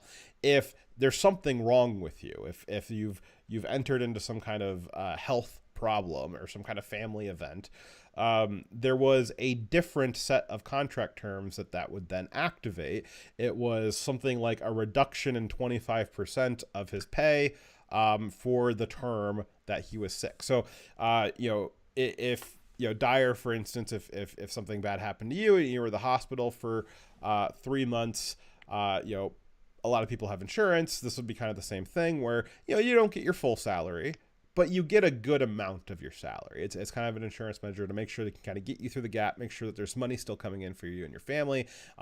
In Steven's case, money still coming in for the business. So the way Steven laid it out was, is this horrific, heartless term that, you can't get sick ever. What Jeremy read was the parts that Steven didn't, which again doesn't look real great for Steven, is, it's these additional segments that say, well, for instances of you being sick, there's a different part of the contract that activates that's much more, what we'll say charitable or human and understanding and empathetic. We'll go with that one. But if you're going to just actively decide, well, I'm not doing a show today. Well, yeah. Because I mean, what would be the end state of that? Is if Steven gets, $12.5 million per year and just says, well, I'm taking this year off, and you can't do anything about it. No, you can't do that. If Daily Wire is paying for it, then Steven's got to produce. I mean, Dyer, if you just stop doing your job, are they going to keep paying you? Depends. I'm a government employee. Oh yeah, well. If a normal person, you out there, you think about it. If you just stop doing your job, do you think there's going to be some consequences to that? Now, most of us are probably either, if you're on an hourly salary, let's say, and you just don't come into work for your 8-hour shift, are you going to get paid for that 8 hours? No, you got to come in. Now, Steven, this is why it's kind of stupid for Steven to even be looking for somebody to host him. He's too big. Steven shouldn't be getting, quote, hired by somebody who has streaming and hosting infrastructure in the way that Daily Wire does. Steven should be paying somebody to do that. Steven shouldn't be going... The people who are hosting the infrastructure should not be in charge of Steven. That's a business deal that doesn't make sense. But that's the business setup that Daily Wire has. That's all they have to offer. So it's not they can't afford more. Well, no, it's not that they can't afford more. It's just that their business model would require Steven to become a joint CEO with them. It like wouldn't make sense. Steven would always be working for Daily Wire, but that doesn't make sense. Somebody like a Daily Wire who has infrastructure, the infrastructure side of Daily Wire, should be working for Steven. Steven needs to hire somebody to build out that infrastructure and to maintain it and manage Mug Club and manage the accounting and the revenue and all of that stuff, and is answerable to Steven. In the same way that Ben and Jeremy built a company that does that. Ben's the co-CEO with Jeremy. So Ben has all the backing of the Daily Wire infrastructure, but the Daily Wire infrastructure reports to Ben, not the other way around. Crowder needs the same deal. So it never really would have ever made sense for Crowder to join up with Daily Wire. It was interesting that there was an attempt, but it ultimately never would have made sense. What makes even less sense, though, is Crowder's response to it. Just because somebody brings you a bad deal, that doesn't mean that you go scorched earth on them in the way that Crowder has. It doesn't mean that you leverage all of your pre-existing, friendly relationships, your non-business relationships. You leverage those to get dirt on people that you're going to then air out and show recording clips on them like there's some kind of, crazy like pedophile from like Planned Parenthood or something like that, and you're a Veritas reporter. You don't do that to people that are your friends. You don't do that to people that are on the same team as you. Yeah, I've got a lot of problems with Daily Wire. Dyer and I both do. A lot of people said, well, Daily Wire is just money grubbers. That's why they didn't offer him more. And you're right. They are money grubbers. Ben Shapiro, he famously, he was visiting Jerusalem. This is about 3 years ago. He was visiting Jerusalem, and they were live streaming from the Temple Mount. And while they're live streaming from the Temple Mount, Ben Shapiro is talking about Birch Gold Group. He's a Jew selling gold in the temple. I'm pretty sure there was a Bible story about that. I'm pretty sure God was not happy when that happened. So yes, Daily Wire, they love money. You watch the first 30 minutes of Ben Shapiro or any other Daily Wire host, if you watch it on YouTube without an ad filter, what you're going to see for 30 minutes, it's going to take you 45 minutes to watch it because you're going to get two pre-rolls from YouTube, two pre-roll ads from YouTube. And then they're actually going to start the Ben Shapiro show. Then Ben's going to read. He does 2 ad reads now. He does 2 ad reads to start off his show. You'll get about 5 minutes of content of actual him talking about something political. Then YouTube will do a mid-roll, maybe 2 mid-rolls. And then by the time it comes back from the mid-roll, well, Ben's into doing a double ad read again. And it's like that every 5 minutes for 30 minutes. And again, it will take you... But what do they do with the money? Huh? What do they do with that money? Well, and that's a great question. So what do they do with the money? Court case that stopped COVID vaccine being mandatory. Yeah, so let's go through the list of some of the stuff. Because one of the things that Crowder ended with, is kind of bottom line, if it were, is that Daily Wire are fake conservatives. They're not only they're fake conservatives, but they're actually bad for the movement. So we'll start off with the lighter stuff, and this is by no means a complete listing. But Daily Wire has built infrastructure that is rivaling other big streaming platforms like Disney Plus. They are working diligently to try to create content that is in competition with things like Disney Plus and other woke, your big establishment, really old media companies. They're trying very desperately to make an alternative to that. They're trying to create new movies, which have had middling success, but were at least the first time we've attempted to build a movie ecosystem outside of Hollywood. That's a big deal. They've released a documentary this year, a couple of them, but notably What Is a Woman, which like really blew up the cultural commentary around trans issues. That was a big deal. The way that they were able to get that so big was by having the kind of infrastructure and money behind them that they did. Going on to more specific on your day-to-day stuff. A lot of you guys probably have kids in school. They changed an election. Ben Shapiro's Daily Wire, they investigated the Loudoun County rape that happened that was tried to be covered up under the guise of transgender issues. A transgender boy raped a girl, 2 girls at 2 different schools, and the school board tried to cover it up because the kid was quote unquote trans. They wanted to cover it up because he was trans. Daily Wire blew the lid off of that. They blew the lid off of that to the extent that it changed the election. It shifted the election in Virginia by like 20 points, and you now have a Governor Youngkin. That's a big freaking deal. Not to mention that it created a precedent, and it gave millions, tens, hundreds of millions of parents around the country the permission, the cultural, social permission that you guys were looking for to start speaking up more.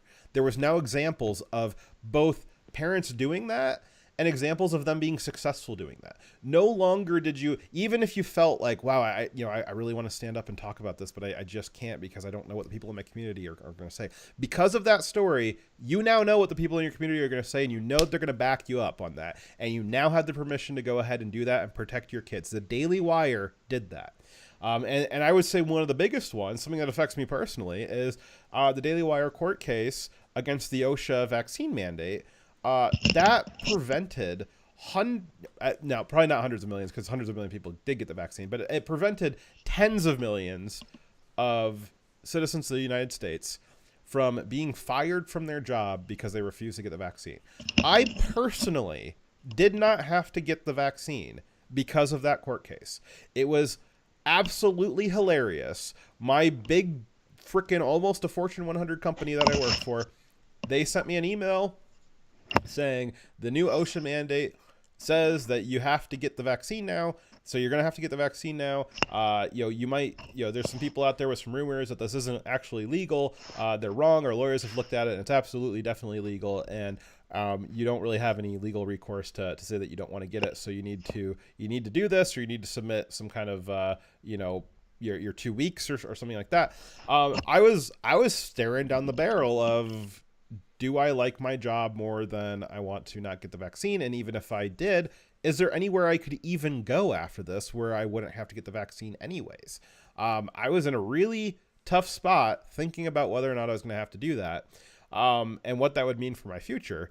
And because of Daily Wire, I didn't have to do that. And I got this hilarious follow-up email from my company a couple of weeks later saying, oh, actually, the email that said that this is absolutely constitutional, it's a conspiracy theory, that this isn't actually a legal thing for OSHA to do. Actually, you guys were all right, and you don't actually have to do it. How many people at my company probably went and got the vaccine in the interim between saying, hey, this OSHA mandate's coming, and, oh, oops, actually the OSHA mandate's not coming anymore. I didn't have to get it, and a lot of people didn't, and that's because of Daily Wire. That's because of Daily Wire. So to say, there's a lot of problems with what some of the things that they've done.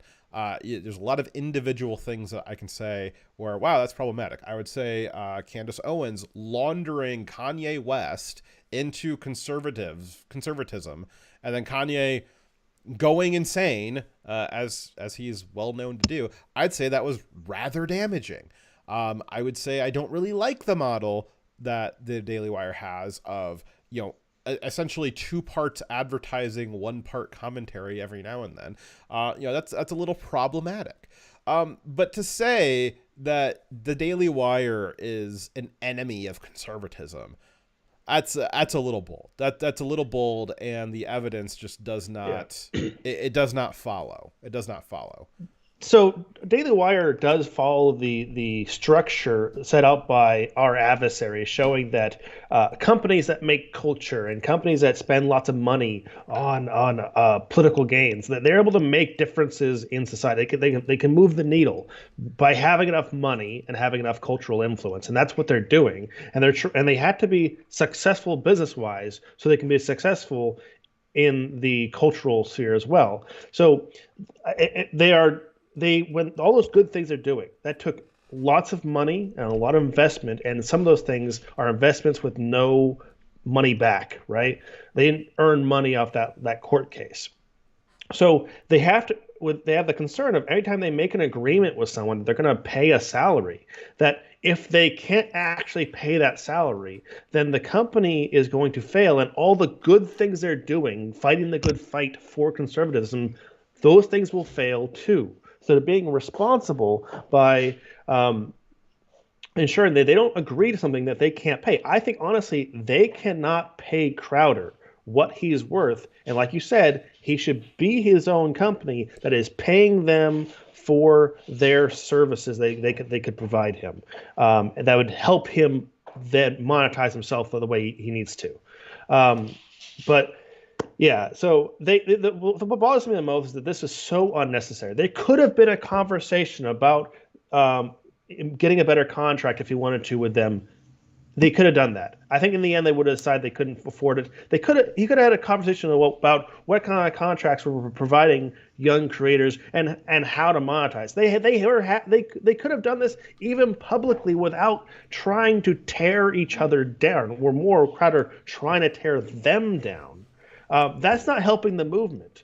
You can say I disagree with how they're doing this, and I think this would be a better way of doing it. And hey, we're going to provide that better option. You know what? We don't Daily Wire, good people, but I think that their way of monetizing is enforcing blah blah blah their opinions on this. We're going to do it ourselves better. Yeah. Be an example. We were already an example of using Mug Club, and they copied us. You know what? We're going to be an example again. You could have been a positive movement.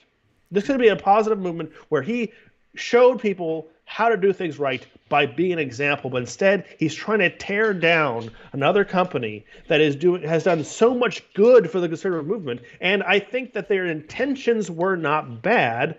The contract was not tailored, and they are making logical, responsible decisions for the company so they can do good things.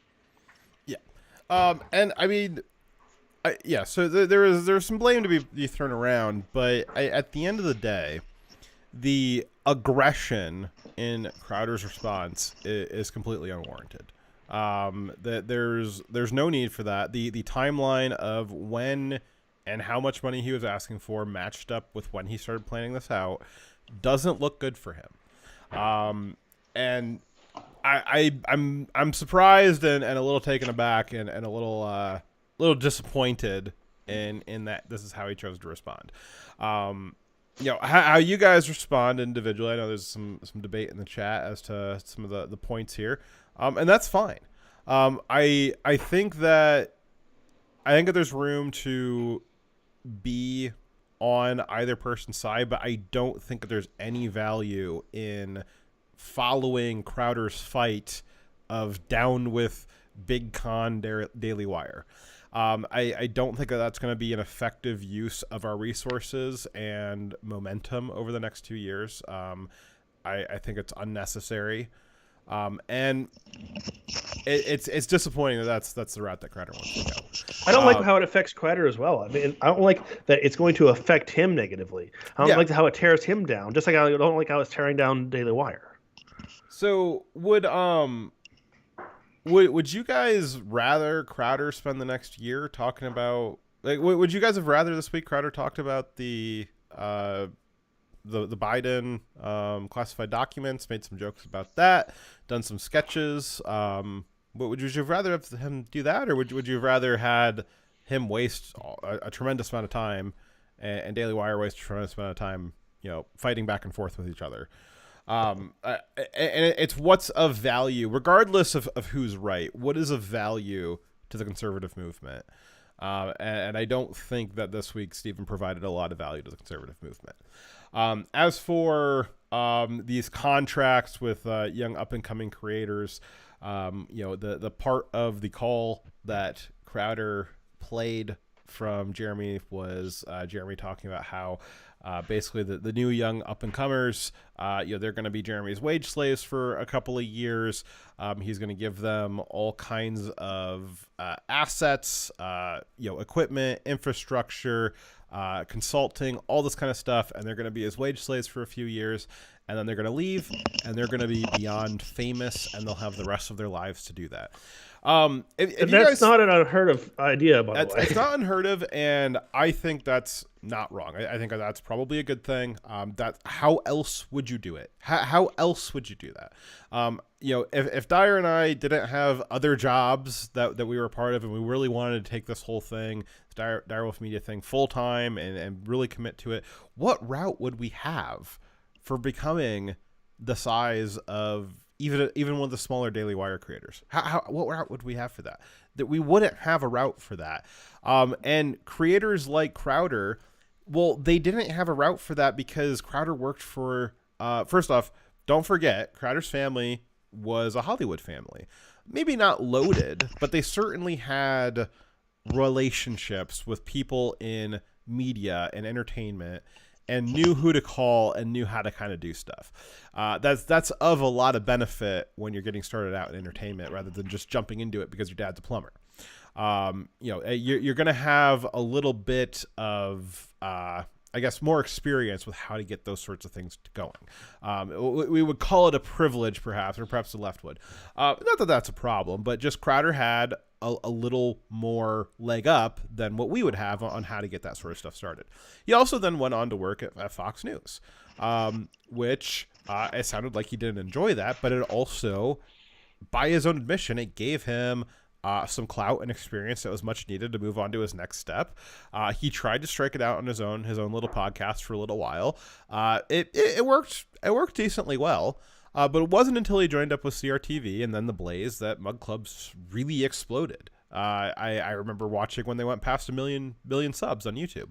And then now I think he's up at, over, 5.7 million. Crowder didn't do that, just completely on his own. You look at some of these other creators where they've actually been genuinely on their own the whole time, and they get decently big, but they don't get to the super size that a lot of Daily Wire creators have and that Crowder has. You can really only do that with some kind of big financial backing. Crowder is now at that level. He could maintain it himself. He doesn't need the Daily Wire. Crowder was a wage slave for a long time, and during that time, he built up skills, knowledge, his own structure based off of what he learned, and because of his time working with those companies as a quote-unquote wage slave, he was able to now no longer be a wage slave and be able to support himself, right? So he's saying he doesn't want other people to have to go through the process or not have the opportunity to go through the process of developing those skills and structures like he did. So, if you look at what Crowder's model for that would be, you look at creators like Dyer and I, and so what Crowder would want Daily Wire to do is offer Dyer and I kind of a blank check without really any requirement that we produce anything. I mean, does that sound really fair? I mean, that doesn't sound really fair to me. I mean, that sounds a little kind of hippy-dippy to a certain extent. I mean, that sounds a little kind of collectivist, communistic, where, you just get paid. You don't really need to produce. There's no requirement to produce. There's no requirement to make sure that your production is still available for monetization. I don't think anybody really likes the monetization model for YouTube and social media, but it's what we have. As Dyer was saying earlier, the stuff that Daily Wire's done costs a lot of money. I think the way Daily Wire goes about making that money is pretty cutthroat. We can have some disagreements about that, and I think that's why it never would have worked with Crowder. I can't imagine Louder with Crowder Daily having anywhere close to the number of ad reads that Ben Shapiro shows had. That's insane. Crowder had one ad read per week. And Ben's got, I mean, it would take Crowder all year to get as many ad reads as Ben has in the first 30 minutes of his show. But it's not, it wouldn't be a fair thing what Steven's proposing. It's not a realistic thing. There's certainly the way that we would like things to be, but then there's the reality of how the money's made. And I think the way that Crowder makes money is a good way. I think that's very different than the way Daily Wire's making money. I also think that they've got different goals. But I think that what Crowder was saying, I just don't, I'm not seeing, he hasn't changed my mind on it. I'm willing to hear him out on it, but I think the way that he's going about fighting this is pretty dirty. And that's unfortunate. That's pretty unfortunate. And I think overall his point, even if you take him at ignoring the way that he's going about doing, but just looking at the substance of what his argument is, I don't think it falls. I think it falls a little flat. I really do. I think it's maybe a problem, but I don't think it's this end of the world problem that he's making it out to be. Mm-hmm. Well, this story is still in development, obviously. There's going to be probably more to come. And we'll talk about it as it is relevant. We'll talk about it in the future. All right. I am sad by this moment, this story altogether, just because I don't like seeing two positive members of the conservative movement have done great things. I don't like them being tearing each other down. I don't think it's the Daily Wire starting it, but still, I don't like that how it's affecting either of them. Yeah. But let's move on to our next story. Well, before we do, there was so in addition to the Daily Wire trying to steal our thunder, there was another small company trying to steal our thunder too, trying to say that it was them and not us. So all right, I'm sure many of you are aware by now that there's a viral video making the rounds accusing us, the Babylon Bee, of being in bed with big tech. The guy who made the video doesn't refer to us by name. Instead, he calls us Big Con. A backhanded reference to our towering stature in the conservative world. You might be surprised to hear this, but we're not offended by that characterization.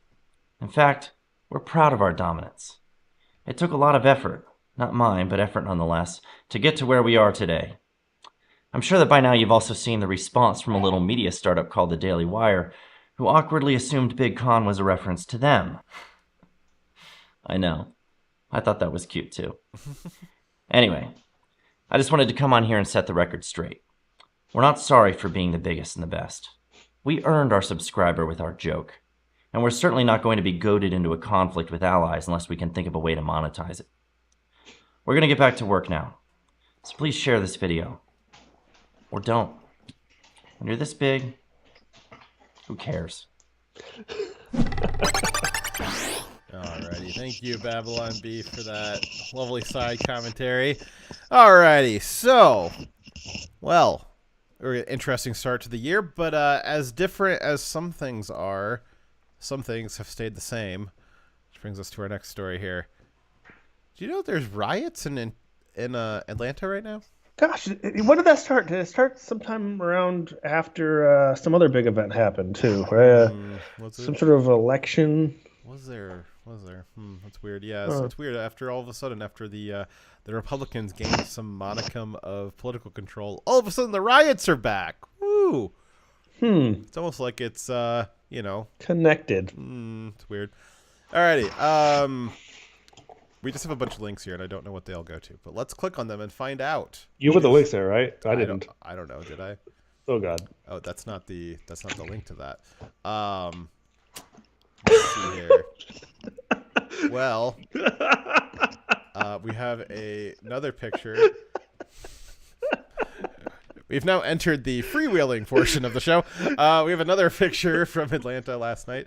Okay, so we don't have anything written for this, but so basically Atlanta, they were proposing building a new training facility for police officers. Obviously, Antifa is not a fan of police officers. And so they were rioting last night in protest of police officers. The media was pretty interesting. You have this clip from CNN, who's, well, I mean, we'll let you judge for yourself here. I do think. Oh, that's very quiet. You keep using these words, violent. Let's try that again. I do think that you keep using these words, violent, and it gives the impression. I mean, the only violence or the only acts of violence against people that I saw were actually police tackling protesters. I do.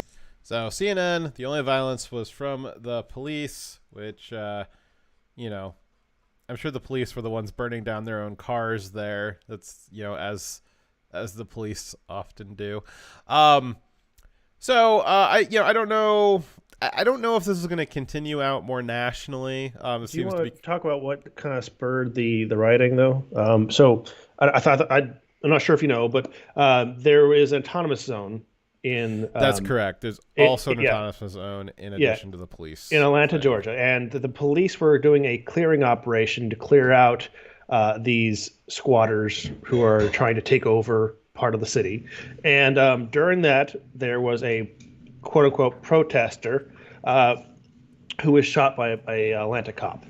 And that's what caused the Antifa rioting rather than just the usual oppressing the community by, controlling an autonomous zone. So that was one of the things that happened recently that led to this violence, and them saying that they're going to declare war on the cops, and the Antifa people are going around attacking police buildings, and the cops are on high alert because they're being threatened. And they had 7, I believe, Antifa members that were arrested on domestic terrorism charges. Yes, and I believe another news outlet called them all protesters, followed by saying that the charges against the protesters were domestic terrorism.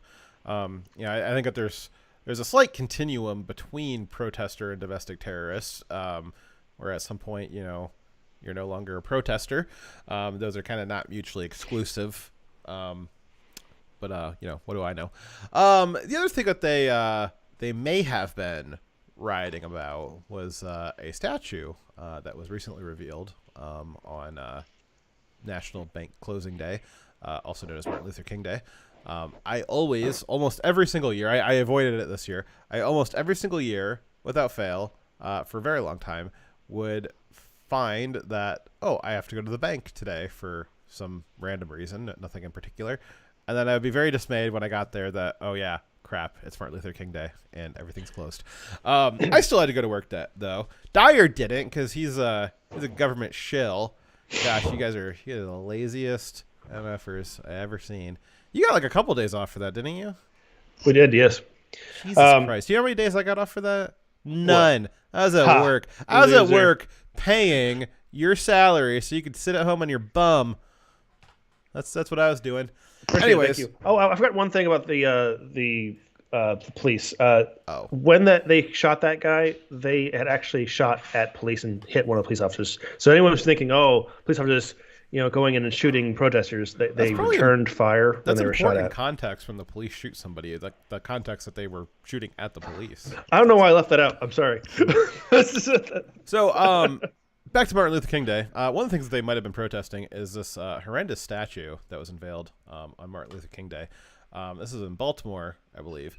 And if you are either one, unsure what this is, or two, very sure what this is, you are not alone, because a lot of people are kind of in that same boat. Now this is supposedly a memorial to honor Martin Luther King. I'm not sure which part of Martin Luther King it's honoring. However, of the many memes that and photoshops that this has inspired. Oh my God! I just realized. Look at the bottom. They just fucked up the ground. They didn't. No, they're probably gonna fill that back in. It was like just unveiled. Okay. Yeah. Yeah, I don't think that they just left they're gonna leave a hole there. I think that's. I think they give they zero cut, fucks. Yeah, they cut into the ground to like get the mounting there, and then they're gonna go back and like redo the ground. I would assume. I don't know. I mean, should have finished it before they unveiled it. Anyways, this is probably the cleanest alternate version that we could possibly find of all the things that this might look like. Is that it's a monument of two hands holding an alien. But yeah, you can use your imagination. I've even seen people on like CNN, left-wing people, criticize this. One lady, I don't know who she is, but she said she's black. That I'm about to criticize this statue, but white people, before I do, shut up. I think that was wasn't that Joy Reid? I think it was Joy Reid who said that. I think Joy Reid was like, no, it was the girl from Ghostbusters. I think she has like. Oh yeah, it was Harambe. Yeah, it was her. 'Cause she used to be on SNL, and then she was in Ghostbusters. And yeah, she was like, yeah, white people aren't allowed to criticize it. Only black people are. Well, you can go fuck yourself, you racist. I'm going to criticize it. Yeah. So I think the problem is the artist said this was based off of a picture where King was hugging his daughter and just did the arms. Yeah. Oh, wife, sorry. I thought it was his daughter. Either way. It's just the arms and not the heads or torsos of the individuals. And it also, from one angle, kind of makes the shape of a heart. But I think the problem is the person who did this only thought of what this looks like from one angle and had no consideration of what it looks like from every other angle. Yeah. When you're making a three-dimensional object, it matters. Yeah, so like step 1, 2, and 3, when you're like designing something, whether it's like some kind of engineering mechanism, a logo, a picture of something, you always got to make sure that it like doesn't look like a penis. It doesn't look like a swastika. Like that's like step 1 and step 2. If you like, anytime you design something, you need to do a double check that it doesn't look like a penis and that it doesn't look like a swastika. That's like always step 1 and 2. And for some reason, people keep forgetting both those steps. All right. It's even more important than does it work. Yes, that is correct. It seems like we could be headed into maybe a little bit more violent of a year in 2023. 2022 seemed to be remarkably quiet as to previous recent years. 2023 is at least starting off with a bang. There is as of the show starting today, there was still an active shooter situation in California that had been going on for like that's impossible. 20 California, hours. It was a gun-free zone. That's not possible. That's correct. Also a gun-free zone, except for the place where they have guns at. Which I think it's been going on for something like 20 hours. Some kind of standoff, which is odd. Didn't California just authorize using like bomb drones or something? Like where the fuck's the bomb drones at? Armed robots, yeah. I think bomb drones is better. It's a type of armed robot. Yes. It's the best type. Okay. So so I don't know. We were going to talk about that, but Dyer decided not to research that story because I told him not to. But yeah, this not this important compared to other stories. Let's not cover that one this time. Yeah, this year's starting off to be there's some interesting stuff going on here. We'll see. Maybe it could just be an anomaly. But we'll see, especially because it's so cold. It's weird that there's a lot of violence when it's cold out. Normally they save that for the summertime. So if they're rioting this early, maybe maybe this summer when it starts actually warming up, maybe we could be in for a wave here. The whirlwind, if it were. Alrighty. So summer of peace. Yes. Our next story here, somebody else who needs to be in for the whirlwind of a wood chipper. Let's see here. So, the Love is Love pedophile activists, they were in the news some time ago because they were being investigated for this situation, and it's now been some time for that, and what has been found has been rather shocking and really disgusting. So let's see here. So William Dale Zulak, Jesus Christ, what a name. Yeah.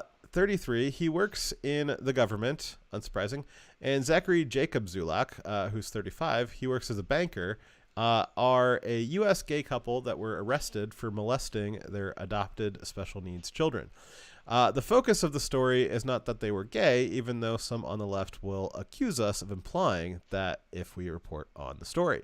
The story, in fact, is being deranked on social media, not because it's misinformation, but because it possibly has too much information.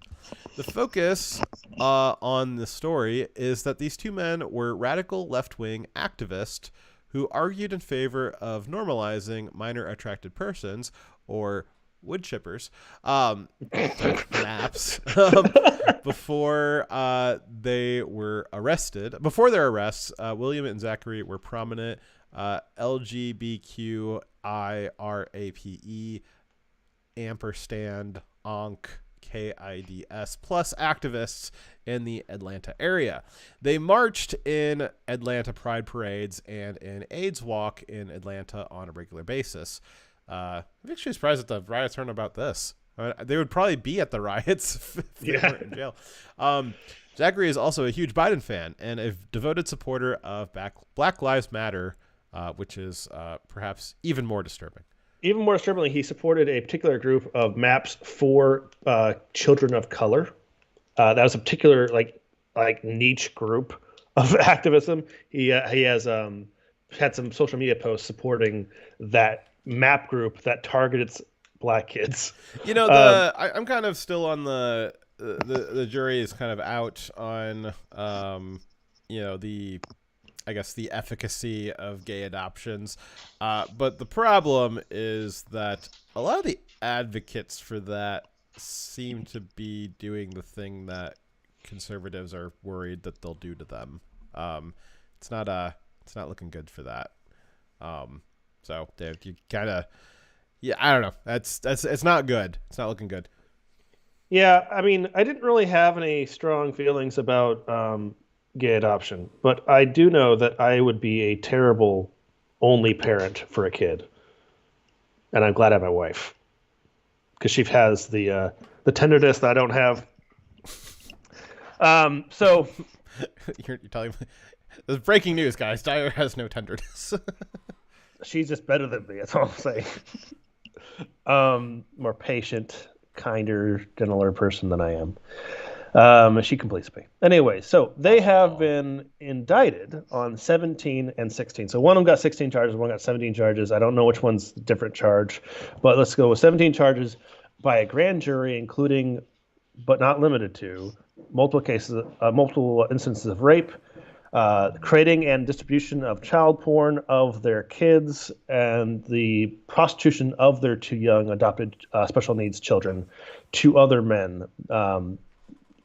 So they were having guys pay to have sex with their kids. And again, these are like prominent activists. I believe that they've been on mainstream media, CNN interviews multiple times. That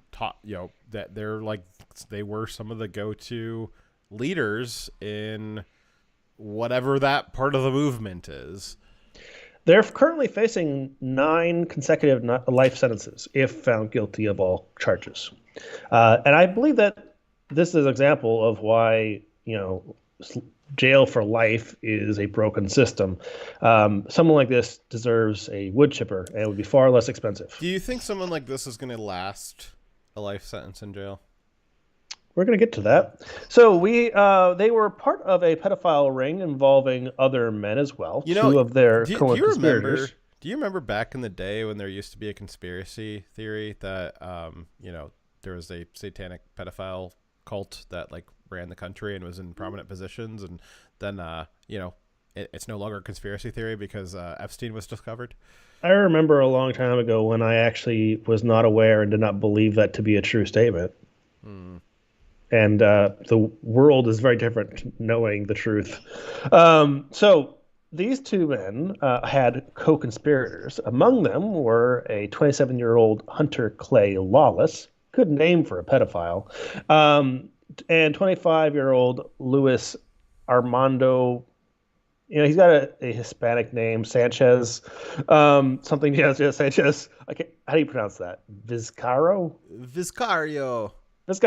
Armando Vizcarro Sanchez, from Loganville. It's very important. These two guys are from Loganville, by the way. Do you know? You've heard of Loganville? No, I haven't. Well, if you're from Loganville, you should know that these are your neighbors.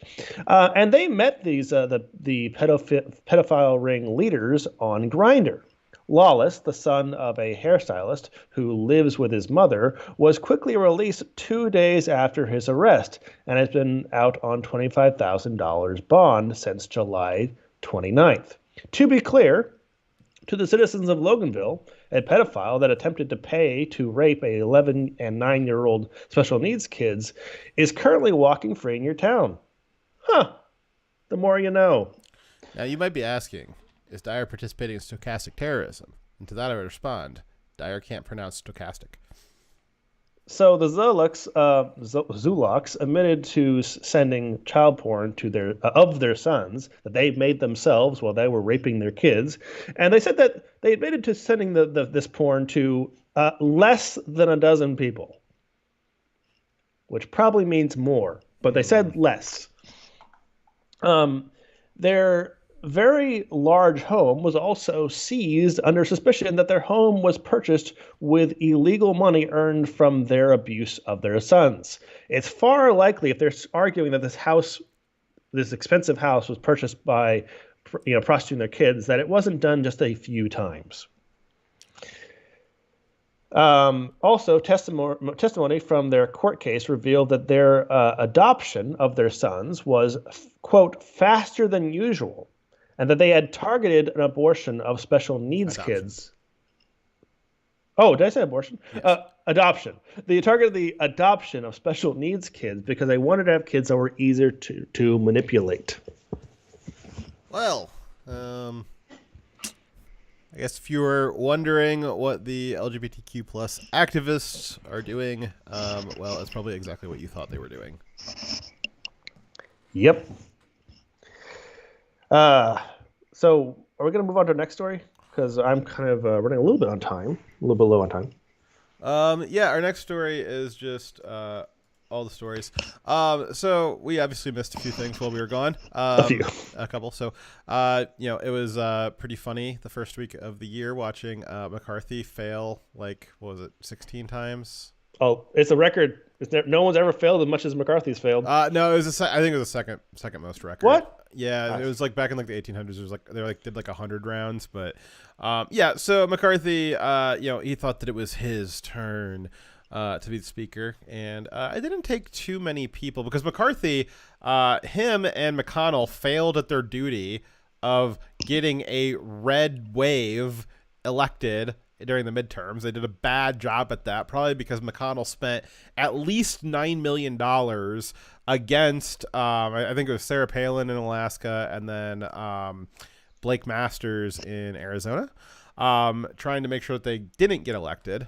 So when you've got the leaders of the Republican Party spending Republican dollars against Republicans that people like, well, it's hard to imagine why we didn't get a red wave. And because we didn't get a red wave, well, McCarthy, he had a very, very slim majority to get himself elected as Speaker of the House, and that means it didn't take very many conservatives, real true conservatives, to decide, well, we don't really like you. We don't think that you're a good representative of us, and we're going to hold that over your head and embarrass the heck out of you, which they did for almost a full week, keeping McCarthy out of the speakership until he made some concessions for their demands. One of those concessions was that now any member of the House can put up for a vote to have him removed. Now, mind you, that rule is how it's almost always been, except for under Nancy Pelosi. Under Nancy Pelosi, a lot of these rules that gave powers to the General Assembly, to general individuals, those were removed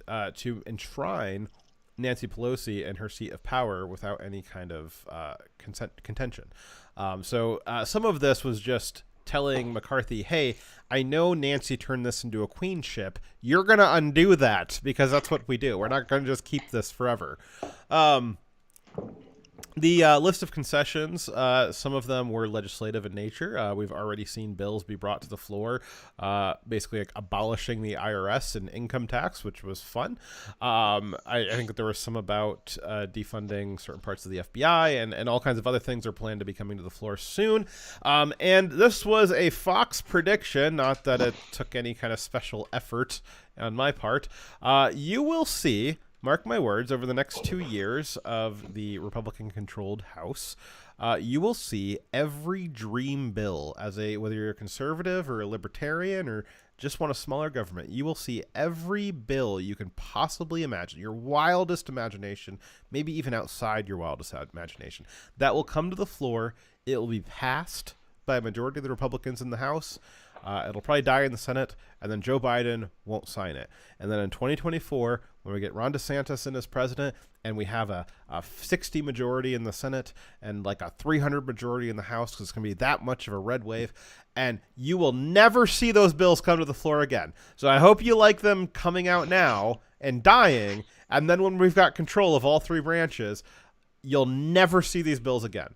Never again. That's what they did under Trump. The first 2 years of Trump, or was it backwards? Yeah, the first 2 years of Trump, when we had all branches of Congress, they didn't want to send any bills to him. They refused to send any kind of bill to Trump. Yep. And then all of a sudden, the next term, or the next midterm, when we lost control of the House, all of a sudden, all these Republicans, they start issuing all these crazy bills that are all of our dream bills. And then Nancy says, no, no, no, no, no.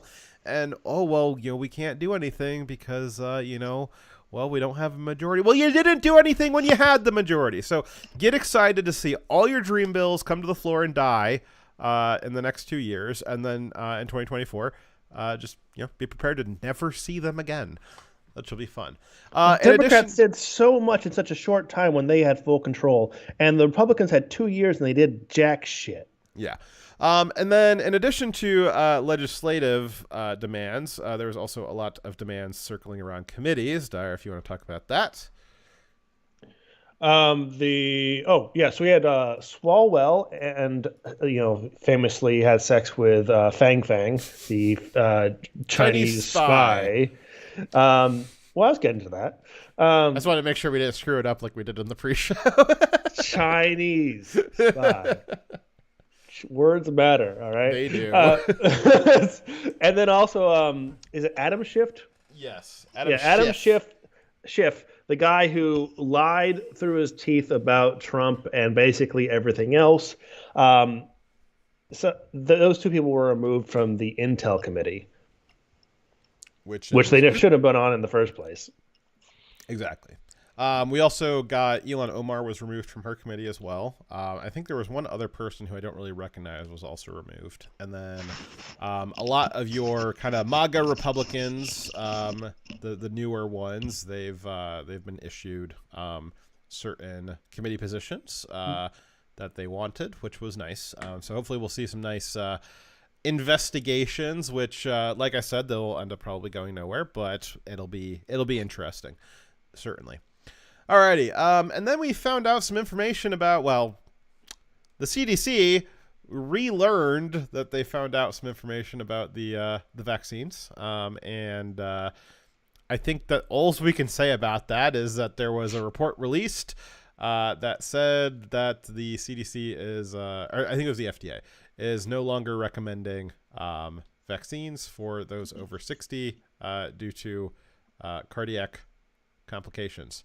Weren't they the group that was affected by the disease in the first place that most would benefit from the vaccine? And yes. Thus everyone else would be less for everyone else, if there is a downside to the vaccine, it would be less advantageous for them to take it because the disease is less dangerous for them. When you're old, like a lot of your medicines are like they'll cause you some other ailment. However, the balance is usually is that ailment worse than the thing that the pill is supposed to cure. And so I think for the vaccine at 60, I think the jury's still out. I'd like to see a comparison of those numbers, and I would like to see, I don't know, some more transparency earlier on, not 2 years after you shot everybody with it, so that people can make that informed decision for themselves. A lot of people will do this with cancer, where they will look at the side effects of chemo, they will look at the benefits of chemo, and they will make an informed decision as to which way they want to go with that. But we didn't get the chance to do that with the vaccine this time. We were just told it's conspiracy theory if you have any issues with it, and take it. By force if necessary. So it's interesting that we're starting to see this. Totally unrelated story. There was several people in the past 2 weeks who have died suddenly or had some kind of sudden cardiac incident, which, probably unrelated. It's interesting. The narrative around COVID seems to be changing. Elon also, I think on Friday night, started tweeting out about his perceived vaccine injury, and telling his story about that and a story about one of his friends. Direwolf and I are not doctors, and most people on YouTube are not doctors. And I think a lot of the people in the NIH are also not doctors, and maybe not practicing doctors. So it's interesting. A lot of non-doctors talking a lot about doctor stuff. Mm-hmm. So that's interesting. I don't think we can say anything more about that because, Tyre and I are part of Big Con. They'll take away our $50 billion if we talk about it more. Alrighty. And then pistol braces. The ATF, they banned pistol braces this week, which I think pistol braces are stupid. And then Dyer was schooling me before the show that pistol braces are stupid only because of other ATF rules. Yes. So I stand corrected that they are double stupid. So I guess because of the ATF rules, they had to design the pistol brace in a certain way, which in my opinion is stupid. And now because of that, the ATF is then re-banning it. This is an interesting overreach. I would like to see this. So if you have a pistol brace, actually, you really do need to look up this law, because the thing that, 2A advocates for a really long time have been warning you about has finally happened. A very popular, even if it is stupid, accessory that potentially tens of millions of people own, maybe even up to 100 million people own, probably more in the tens of millions. You now have become a felon if you have it. Well, California's done this before, right? Because, have you ever seen a California AR? No. Okay, so they don't allow you to have the stock directly behind the receiver. Mm-hmm. So it's actually lower down, connected to the handle. So you have this really stupid looking rifle for it to be legal in California. So the problem is they've already done this where they've taken something that a regular AR is very popular, not legal in California. You have to have the stupid adjusted one that no one would ever want to have this way. And also it's got to have a screwed in magazine that's not removable easily. And you have to have a maximum, I think, 10 bullets. They already fucked up with things that are popular that millions of people have. Also, I wish I'd remembered it before the show, because I don't have a good source on this, but apparently one of the 2A advocates, I can't remember which one, so they kind of met and cornered one of the ATF directors at a show a couple of weeks ago. There was some kind of government, it's some kind of show for government guns, for the agencies to purchase. But anyways, because again, remember, the government has a Second Amendment, but you don't. But he asked the ATF agent, so in the ruling about the pistol braces being NFA items now. That's what they became. They became NFA items. So if you want to keep it, you need to get your NFA license. So when you're applying for your NFA license, you need to disclose that you have it. And if you don't have, if you don't receive your NFA license, well, then now it's illegal for you to have had the pistol brace, and you just self-incriminated to the government. And then also, even if your NFA application would have been accepted, if they don't process it within 88 days, it immediately is considered void, and you don't receive it. So if the government if you self-incriminate that you have an NFA item and apply for the license through this process, and then they just sit on it for 88 days, now you're a felon and they'll come for you, even though you tried to do the right thing. So it's actually impossible for you to do the right thing, because they will, let's say you want to do the right thing. You want to apply for the NFA license because, I don't know, you're a cuck. But you can't do that now, because they can just decide outside of your control to not process the application, and they will come for you anyways. So even people trying to do the right thing, you've now self-incriminated, and you will be admitting to a felony that they will, a gun felony. How do they normally respond to gun felonies, Dyer? Is it with a knock at the door with cookies, Girl Scout cookies? Lots of rifles and a good chance they'll shoot you. No cookies? I was told there'd be cookies. All right, so you were wrong. Speaking of, I guess, other people who like to kill other people, Alec Baldwin is suddenly being charged with murder in the something manslaughter, but it was a girl. Woman slaughter. Female slaughter. You don't know if she was a woman or not. So, Alec Baldwin, who killed a girl, who we talked about over a year ago. Shot her dead. This was over a year ago. Everybody knew that it was obviously a problem. But the information that came out is actually pretty bad. He not only had live ammo in the gun, obviously, because he shot her. He had live ammo in his ammo belt, that he put there. So he's getting charged with manslaughter, and then the armorer on set is also getting charged with manslaughter. It'll be interesting to see how this plays out. But it looks like Alec Baldwin's in trouble. Finally. Good. He shot a woman. He did. Let's see here. In between that and our last one, if you are in crypto, you probably had a good start to the year. Bitcoin is up something like 35% since the last time we streamed. Sam Bankman-Fried is still having some issues. It looks like a lot of people that were involved in FTX are flipping on him. He did get Did you hear about Sam Bankman-Fried's bail deal? Did you hear about that? I didn't. So he got bail. So he stole the most record amount of money in history, $35 billion. And he got bail. His bail was set at $250 million, which is the largest bail in history. And he had to put 0% down on that bail to walk free, even though he's a flight risk, because he has a lot of money scrolled away in places. So you might be asking yourself, man, that's a pretty sweet deal. How do you get to put 0% down on a $250 million bail bond? Well, as it turns out, the New York district judge, who gave him that sweet, very sweetheart deal of 0% down on a $250 million bail bond. Do you want to guess what her husband does?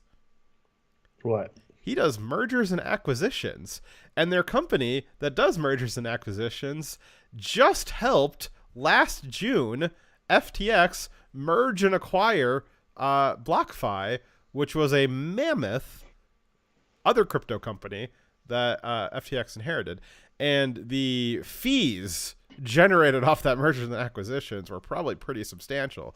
So that judge, her husband, I'm sure she had no idea that her husband helped broker one of the biggest mergers in crypto ever. I'm sure she had no idea. None at all. Probably not, yeah. Probably not. And then she gave Sam this really sweet deal. He then paid his 0% down on $250 million. That's pretty rough. And then she immediately recused herself from the case due to a conflict of interest. And then the new judge that came in said, well, I can't change the bail bond conditions because that was set by the previous judge. Man, that's convenient. Wow. I mean, man, if only. Let's see here. So I'm sure there'll be more to that story. That was just one of the many funny oddities, coincidences that happened the last 6 weeks. But if you didn't let your family get you down and you kept buying during the dip, well, congratulations, because you're probably up right now. But yeah, crypto, I think, will have an interesting year. That's one of my predictions for 2023, is it will be higher at the end of the year than it was at the beginning of the year. I think the bear market's over. This is not financial advice. All right. Davos. What's Davos, Dyer? Is it a Greek god of some kind? Probably is. It's when they get together and talk about climate change and how all the government leaders from around the world are talking about policies and how they're going to. Are you sure? Because there's an awful lot of prostitutes at Davos. Well, they also fly in on private planes and talk about burn a lot of carbon on their way to go talk about how everyone else needs to give up their heaters and their camps and their gas stoves, and how we need to everyone else needs to sacrifice. 1,600 personal jets was flying in there. Yeah, they want us all to sacrifice. Well, they will not sacrifice anything. Yeah, so no jets for you. And they had an army of prostitutes. They also had an actual army there. There was like some kind of privateer, like full tactical army group there defending them against what, I'm not unsure. Probably the prostitutes. We also had John Kerry was there, and he was a nutcase. Yes, he is also possibly an alien. And definitely. Maybe the rest of Davos is aliens too. If you ever thought that the world was controlled by now it might be. We already know that's controlled by satanic pedophiles. Again, Jeffrey Epstein happened. It may also be aliens. Yes, but if you thought that those satanic pedophiles are also lizard people, well, watch this clip from not lizard person John Kerry. And when you stop and think about it, it's pretty extraordinary that we, select group of human beings, because of very specific that he's, human beings. Whatever touched us at some point in our lives, are able to sit in a room and come together, and so you're able to come together as a human just because you were touched by something special in your life. Well, we know what John Kerry was touched by. It was the daughter of the Heinz fortune. It was by ketchup. He was touched by ketchup. If you've ever touched ketchup, you are as qualified to run the world as John Kerry is. Wow, I'm qualified. Actually talk about saving the planet. I mean, it's so almost extraterrestrial. Almost extraterrestrial. So very specific that he's defining humans. He believes that he's been touched. I think it's a euphemism for something. I wouldn't disagree. And he feels that it's almost too obvious that this is extraterrestrial in nature. Very interesting. Think about, quote, saving the planet. If you said that to most people, they think you're just a crazy tree-hugging, lefty, liberal, do-gooder, whatever. But the reality is, you're a lizard person. Alrighty. And we will leave you, maybe. I don't know. Dyer, did you put this last link in here? No. Don't open it. I don't know what it is. All right, I'll open it on the side screen. We'll see what it is. Oh, it's just that. Okay, never mind. Okay. Okay. The last clip we'll leave you with is probably the best part of Davos was the ending, and Tucker had he had the best analysis of the ending of Davos. Time to check in with our lizard overlords in Davos, Switzerland. What are they up to? Well, this.